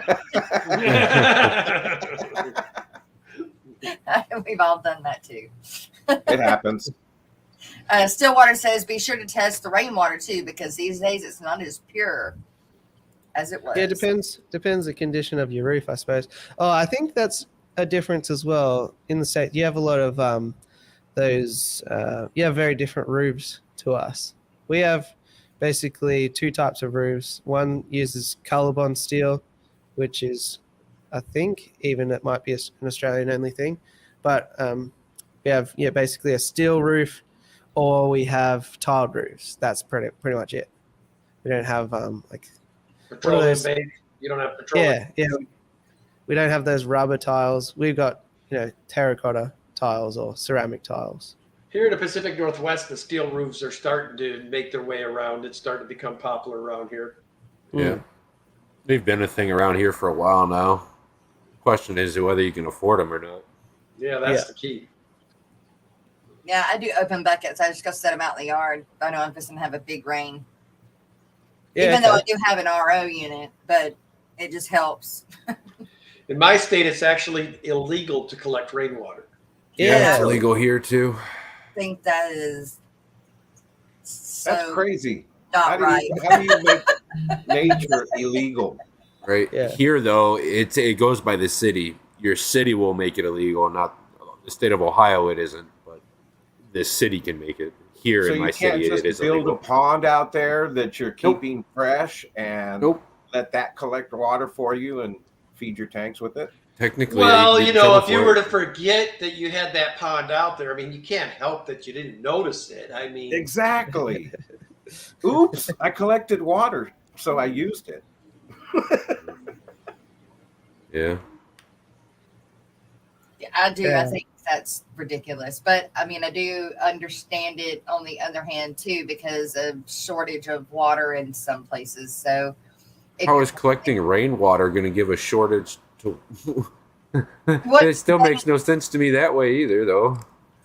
Well, if you're taking the water that's supposed to be going down through to the water table to supply homes, right?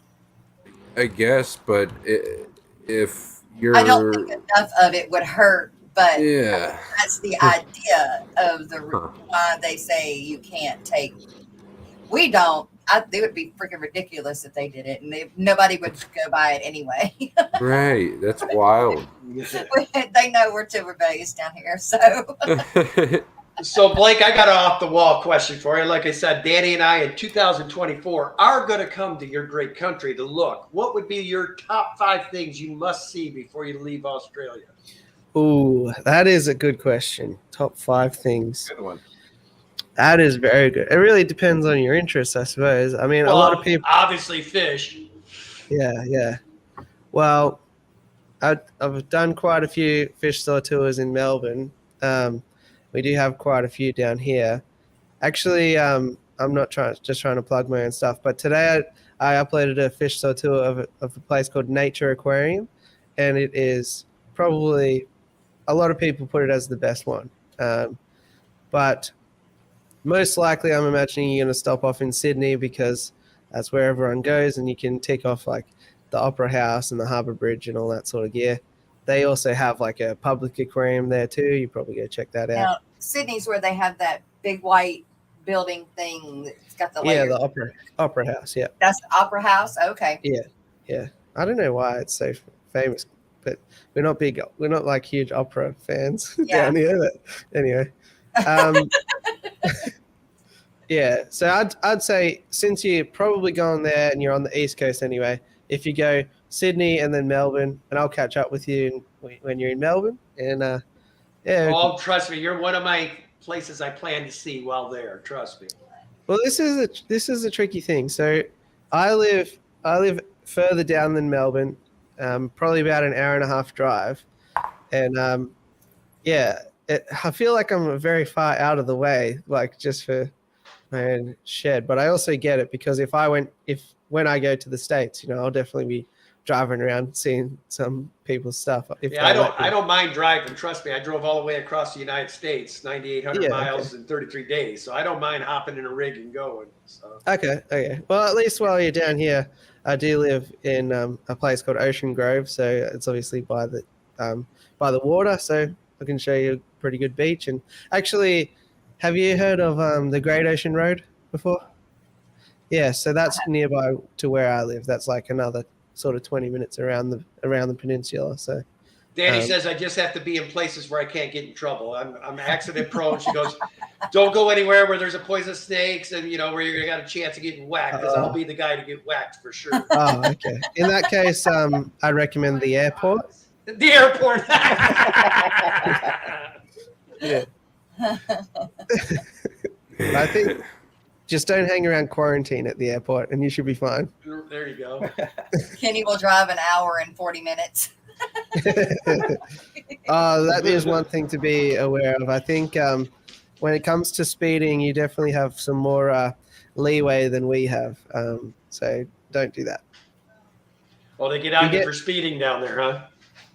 If you get caught doing 3 kilometers over the limit, which is what's a kilometer? Like 1.1 kilometer is about 0.6 of a mile, right? Okay, so, Danny, he's established you're driving while in Australia. Yeah. So basically, if you're driving 1 mile over the limit, they'll give you a break, but after that, you'll get a fine. Yeah, I average somewhere between 10 to 15 miles per hour over at all times. I mean, that's you'd be walking pretty shortly. Yeah. Well, you guys, we need to do the end of week race, and I do already have it set up to go, so we don't have to wait on me to fill in the names. Let's see. Oh yeah. There we go. We're just gonna do the spin the wheel today. So instead of spin it and every time it lands on somebody you're out, we're doing the right way where you spin it and the one it lands on wins. It's the winner's wheel, not the loser's wheel. Do it live. That's right. So here we go. Good luck.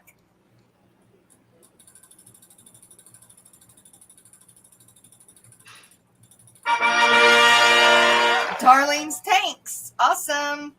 Congratulations. I'm so excited.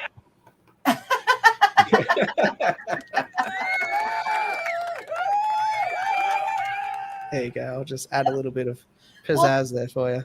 Thank you. I need one of them too. Let's see. My name is Blake. I need to write all that down. Do my job here.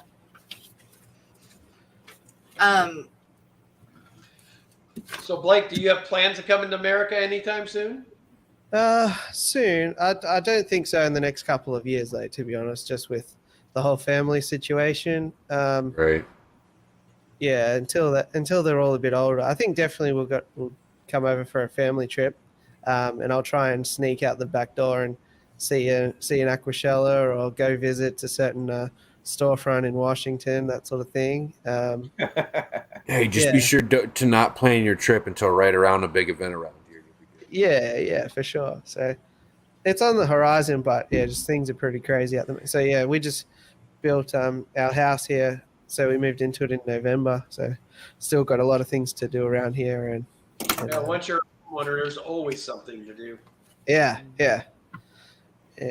But no, I'm excited about it when it comes. I haven't been to America before. I've been to a bunch of countries, but not that far away. So I've been to Japan twice, Bali twice, Thailand twice, Singapore a couple times. But yeah, usually around.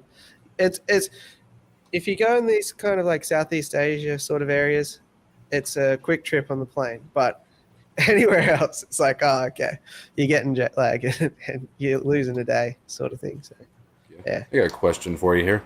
Sure. Where do you see yourself in the hobby in the future? Oh, well, I'd be leading this company.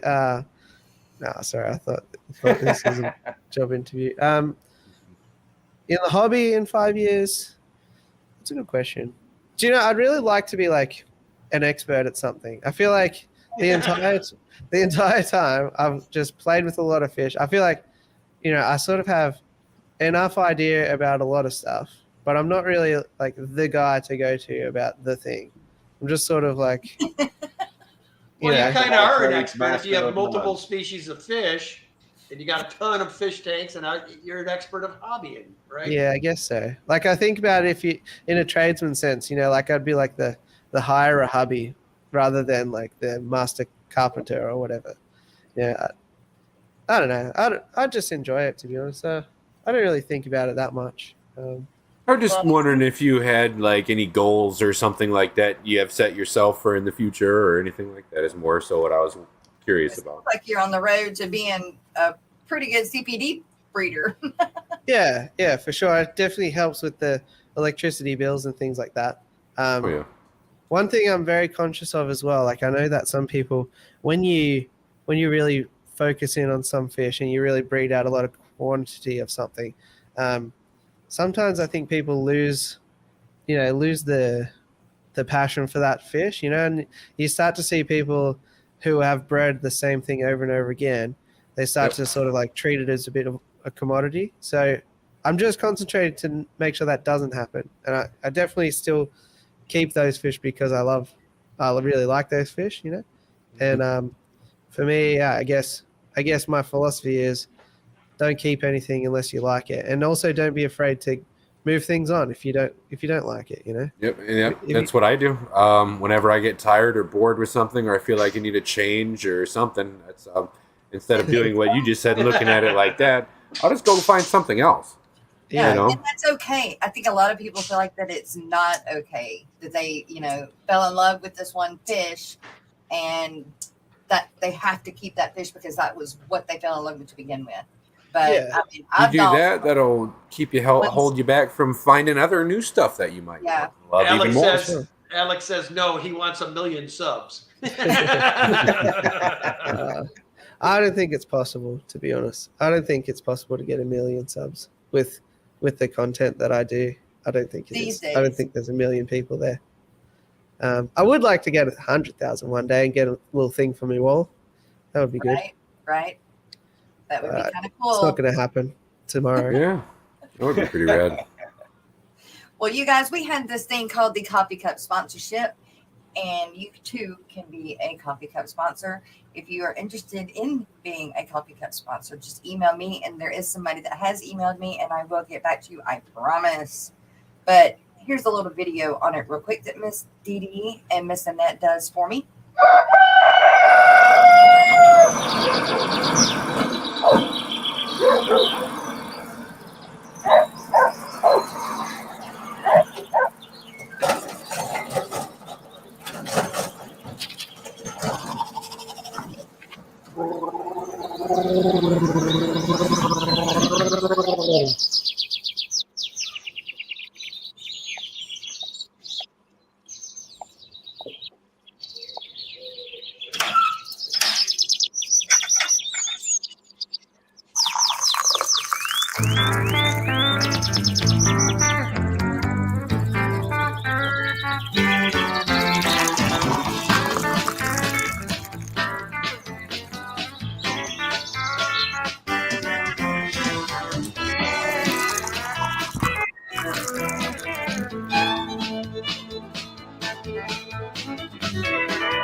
Thank you very much. To be a coffee cup sponsor, you get I drink from your coffee. Today is Miss Dee Dee's Spinning. So I need to say, you guys that are in chat and the replay crew, please make sure you are subscribed to everybody that is on this panel. We work hard to bring in guests, and they work hard to be co-hosts with me. So please make sure that you are subscribed to everybody here. So, Blake, what is your favorite fish right now then? Since we were talking about that, what is your favorite fish right now? Yeah, sure. So, yeah, it's a long time ago now, but I said it's the most recent one I've bred or the most recent one I've got. So right now, the thing that I'm looking at the most is I got a freshwater pipefish behind my head, and he's so cool. Yeah, I really like him. So, a bit challenging to get to eat, but he's nice and stable now. And I hatch fresh baby brine shrimp here every day anyway, so that's pretty handy. But yeah, he's enjoying some grindle worms and all that sort of stuff. So yeah, awesome. Really fun fish. Okay, so good to know they eat grindle worms too. Yeah, the right answer is always an Oscar. Oscar, yeah. I mean, I've got these big galoofs over here. So this is a freshwater pipefish. This is the Aquatic Morning Show. Dan had some in stock. Yeah. So mine looks more like that one that's 6 across, the sort of whitish one. Okay. That one. Yeah. Long nose pipefish. Yeah, we had a friend that had them. They're, like you said, real tough to keep. Yeah. How long are they? What's that? It'd probably be 6 inches, 7. Yeah, I think about 6 inches. Yeah. And fully grown? I'm really hoping one day he flares. Like if you 2 pictures back, that's like a breeding. If you this one, yeah, that's what they do when they're showing off the breed, and it's so cool. Wow. I'd love to capture that on video one day. That is awesome. They almost look like a seahorse. Yeah, well, they are related to seahorses. Yeah, they're in the same family. Yeah, pipe fishes. Freshwater. Yeah, they're freshwater. Huh. Wow. But you said they're really hard to do. Mainly they're difficult to feed. They're a bit finicky. A lot of them will exclusively take live food, and they'll only take it mid-water as well. So it's kind of a pain. But and they got tiny mouths. Yeah. So I've put in live blackworms, and live blackworms are too big for them to eat. Wow. At least mine. Yeah. Wow. I watched it sort of like swim up alongside him and like weigh it up. Like, can I do that? Yeah, my buddy was feeding his a lot of Daphnia. They love Daphnia. So. Yep, Daphnia good. Mosquito larvae. Too big for them? Scuds would probably be too big, I think. Wow. Depending on what type, there's obviously heaps of amphipods you can get. Yeah. That's Dan had some of these in. They're pretty cool. They're a red version or a red morph. I don't know which ones they are exactly. Yeah, they come from different parts of the world too. Like I think that the one, yeah, that's cool. So they come from Africa, don't they? Those ones. Whereas the long-nosed ones are native here. But yeah, they come from all over the place. Way cool. I think it might be like, this is just me talking off the cuff. I haven't fact checked this. But I think it might be like stingrays. You know how they get landlocked and then sort of are freshwater, but they have a lot of characteristics of saltwater stingrays. Yeah. Like their extra ammonia production and stuff like that. I think I'm presuming, and it would make sense that these guys would be fairly similar. Like they were on a, offshore coral reef or something like that, got landlocked, in a estuary or something like that, and then eventually got fresher and fresher and fresher. Right. Oh, those are pretty. Yeah. Those are striking if that's real colors. Right. That's the problem, right? On a lot of pictures you find on the internet, did somebody Photoshop it, or is it the real fish, right? Right. Yeah.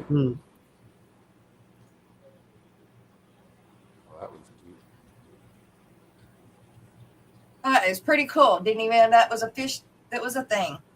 Oh yeah. Well, that is the thing that I love about the hobby. Mhm. You think you've kept it all. You think the list is complete, and then one day you'll be talking to someone and you'll find out that's a thing. And then sometimes you'll even find out that's a whole family of things that I need. Right? I think if I was living in Australia, Blake, I'd have to have a Beer Monday in the collection. I think I would want one. That's fair enough. That's fair enough. To be honest, like if I'm gonna get a tank that big, I'd probably go for a Murray cod rather than a Barra. Have you seen a Murray cod before? I don't think I have. That's a goofy fish. I think you guys call cod grouper, but Grouper. it comes from the Murray River. And there, I've seen one at my local fish store, and it was massive. Like I can't even explain how big this thing was. It couldn't even turn around in a 10 by 3 by 2. I think that's what it was. And it was, yeah. I'll try and find a picture while we're talking. That's wild.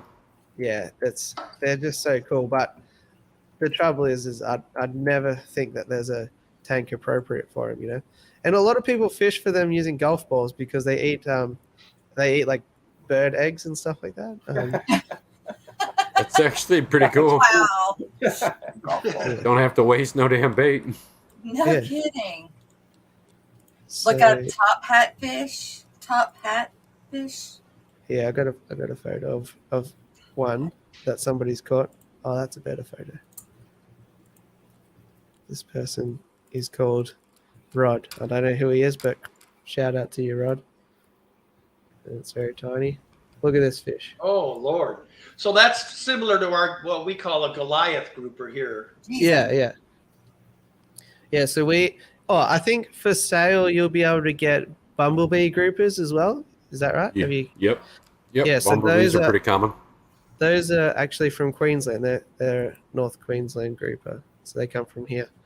But these guys are fully freshwater, and they come from the Murray River, which is the border between where I live in Victoria and New South Wales. So the southern eastern states. Yeah. So that's 100% freshwater fish there. That you were Yep. just. I'll be darned. Here's awesome. a better. That's a. Alex, I'm not bringing up a top hat fish. But I just love the patterning on them. They're so cool. I can't. It doesn't come up with one. It comes up with the top hat blennies, but not. Trying to remember who that. I think it's T-Bone that has the Beer Monday. Jesus. Yeah. Wow. Yeah, barramundi, you can get them pretty cheap. You can get them for about $10 or so from the fish store. Wow. Not too difficult. But Crikey.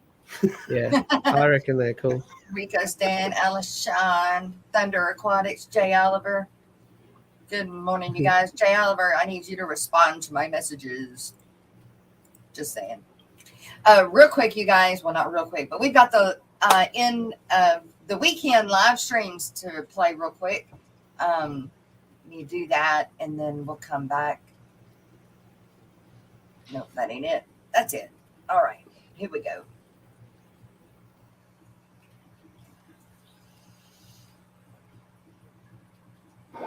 And now for your weekend live streams at Eastern Standard Time starting on Friday. Happy birthday, John Hudson, and happy belated birthday, Dave Farrell.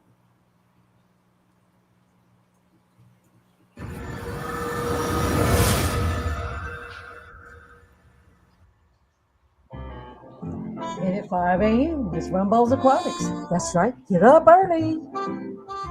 And at 10, it's the Aquatic Morning Show on Mainstays Fur and Fins with Jess and the crew.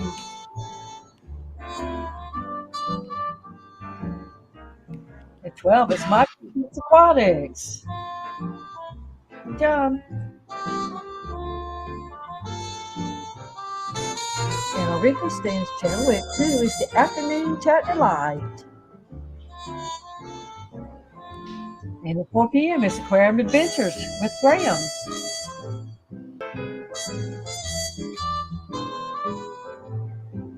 At 4:30 is the Ed and Lefty Variety Show on Chattanooga Ed's channel with Lefty through 2138.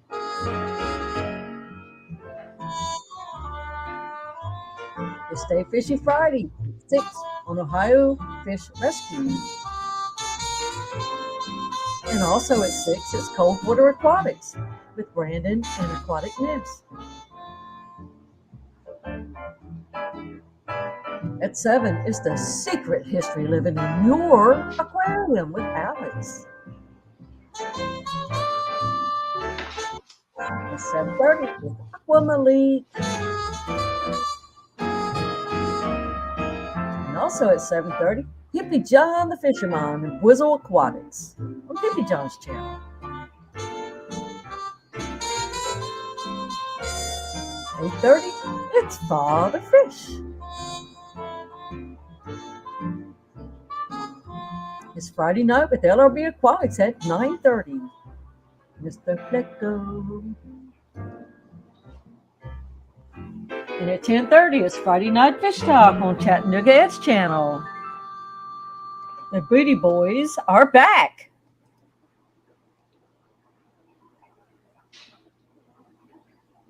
At 11:30, it's In the Den with Big Tank Hank. And that concludes the Friday night lineup.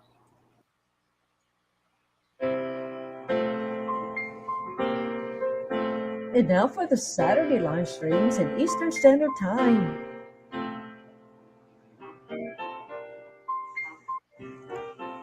And we start off with Team Detritus at 8 a.m. on Terry's Tropical Tanks. Next up is Saturday Morning Cartoons on 503 Aquatics with Shanna and Jason, Depths Unknown. Following that is Saturday Morning Live on Jimmy P's Aquariums, 12 noon. At 12, it's also BNO Chart.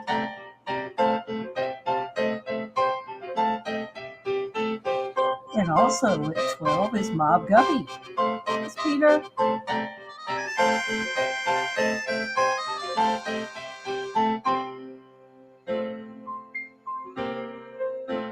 It's Families and Fish Keep on 4 p.m. with Lady Metalhead.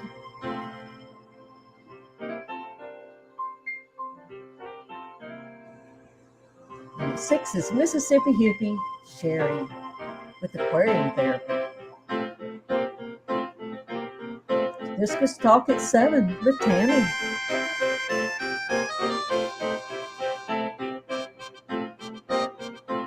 Saturday with Fish Freaks at 7. That'll be Scotty, the Fish Freak.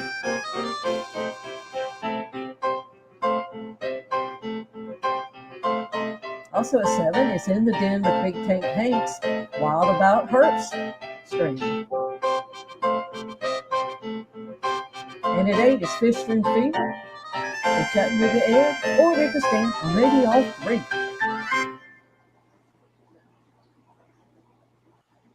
And at 9 on the Glassbox Hero channel is Fish and Friends with Danny and Gina.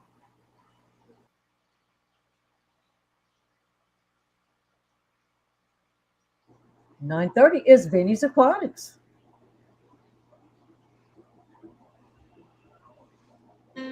At 10 is Aquafunk Live. Is it his birthday again? At 11 is Punchy Paints with Pam and Bob. And that's it for Saturday live streams. And now for the Sunday live streams in Eastern Standard Time.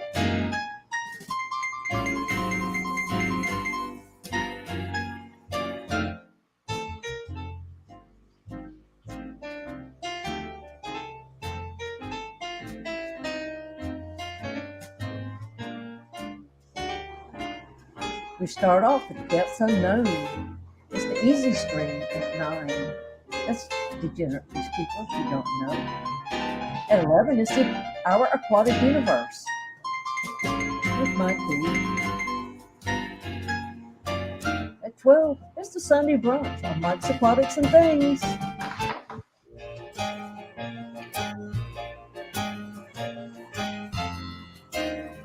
At 1, it's Sunday Sharpie on Sharpie's Fish and Phantoms. And it's 2 peas in a pod 2 o'clock on Jimmy P's Aquariums channel. At 3, it's Sunday Stream with Brienne's Fish Fam. And at 4, it's Aquatic.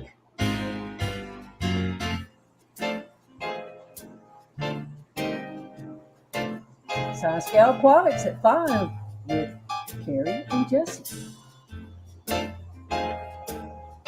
At 6, it's Skipper's Aquariums with the Skipper. And at 7, it's Q Aquatics with Susie Q.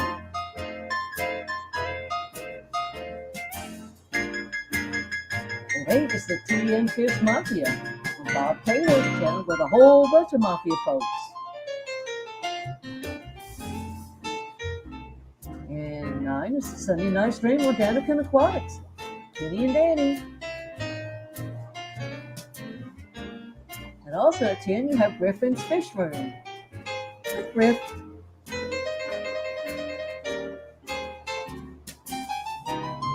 At 11:30 is Misfit Reptiles and Aquatics with Brennan.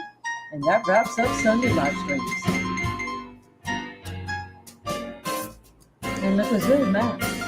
Thanks for making this information easy to find at fishfan.link and Lefty3213A. Thanks for your live stream calendar on your site as well.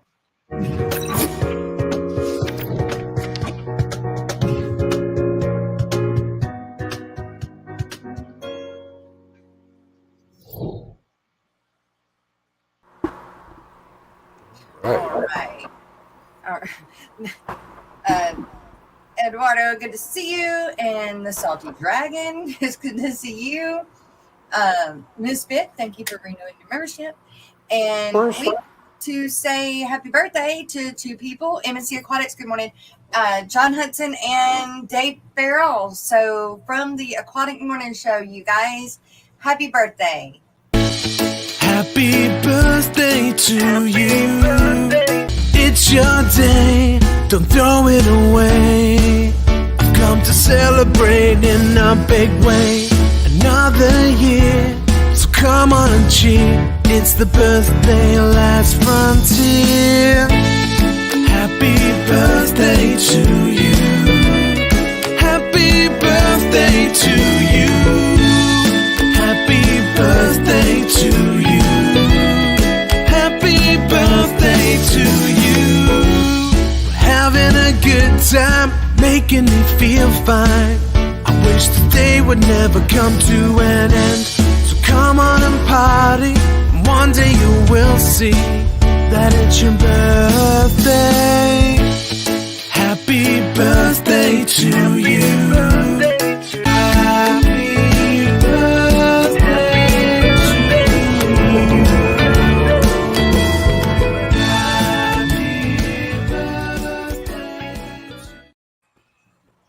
Does anybody else at the end of that song want to go, happy? I just want to do it with him.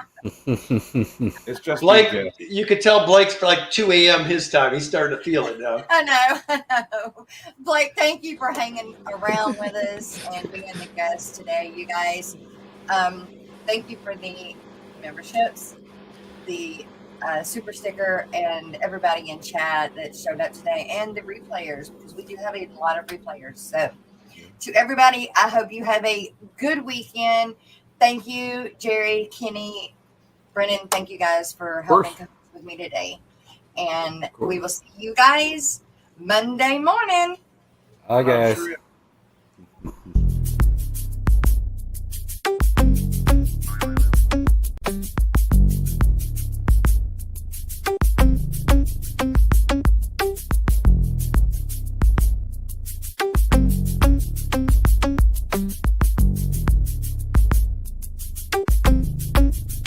It's a live ever mosh pit. So watch it, don't knock it, drop and fry every day, ain't gon' stop it. People saying hey and whoa and take it slow, it's out of control, but they don't know I got a mother loving biome. Nature! So leave it alone, they're doing fine in a happy home. Making babies with their fathers and mothers and sisters and brothers is kinda gross, but you know that's the way it goes. Now I'm in the midst of a colony blitz. It all started with a batch of fry. The mama died, but the baby survived and grew up and thrived. Then the guppies kicked the breeding into overdrive. What was accidental and incremental blew up into an exponential and totally mental experimental hit. And the fish police threw a fit. I guess they just couldn't handle my live bearer mosh pit. Best not front on me about this company, 'cause you can't spell guppy without that one and only G. You might think from this rhyme that I'm mucking up guppy lines. Ain't got no crooked spine or time to hear you whine. Talk the fish police. I'm making hybrids I desire to acquire and combine entire lines designed to inspire and surprise and advertise the rise of my monkey fighting live bearer empire. You looking all distraught, you think it's overstocked, but you got no shot to sway me, you're an afterthought. Yeah, I got guppies getting blitzed on duckweed. Had enough of these, well they don't stop and neither do we. You might call it a challenge, it's a foot per gallon. Your rationale is sound, but it's a little unfounded, 'cause I'm gonna be crowned as the best flippin' mud guppy breeder around. On this earth, and my mutts, I assert, are gonna make you a convert to a chaotic tank that doesn't take much effort or the hand of an expert. Look, all I did was rap and 5 guppies just gave birth. Best not front on me about this company, 'cause you can't spell guppy without that one and only G. You might think from this rhyme that I'm mucking up guppy lines.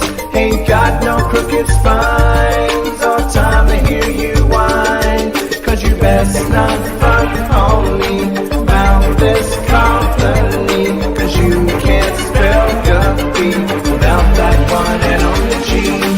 If you wanna do like I do, fertilize the plants with fish food. Don't fret about being overrun, just chill and have some fun. I got the new genetics for the color theoretics. A different aesthetic, it's cosmetic and frenetic. If you don't get it, I do. I got a vision, it's eidetic. And your derision, well, it's really quite pathetic. Uh-oh. Now you see a bunch of platies, they're looking fatty. You think it's fatty, and the plants are overgrown, getting kinda ratty. It's alright, little laddie, just look me in the eye and tell me who's your daddy. Best not front on me about this company, 'cause you can't spell guppy without that one and only G. You might think from this rhyme that I'm mucking up guppy lines. Ain't got no crooked spines or time to hear you whine, 'cause you best not front on me about this company, 'cause you can't spell guppy without that one and only G. If you wanna do like I do, fertilize the plants with fish food. Don't fret about being overrun, just chill and have some fun. Yeah. You think I give a fudge about some algae? What, you afraid of shiznit getting too natural up in this biznatch? Good sir, dispose of your TDS meter, for it measures organic and inorganic solids, and it's more beneficial to learn the chemistry of your water. Thank you very much. If you wanna do like I do, fertilize the plants with fish food. Don't fret about being overrun, just chill and have some fun.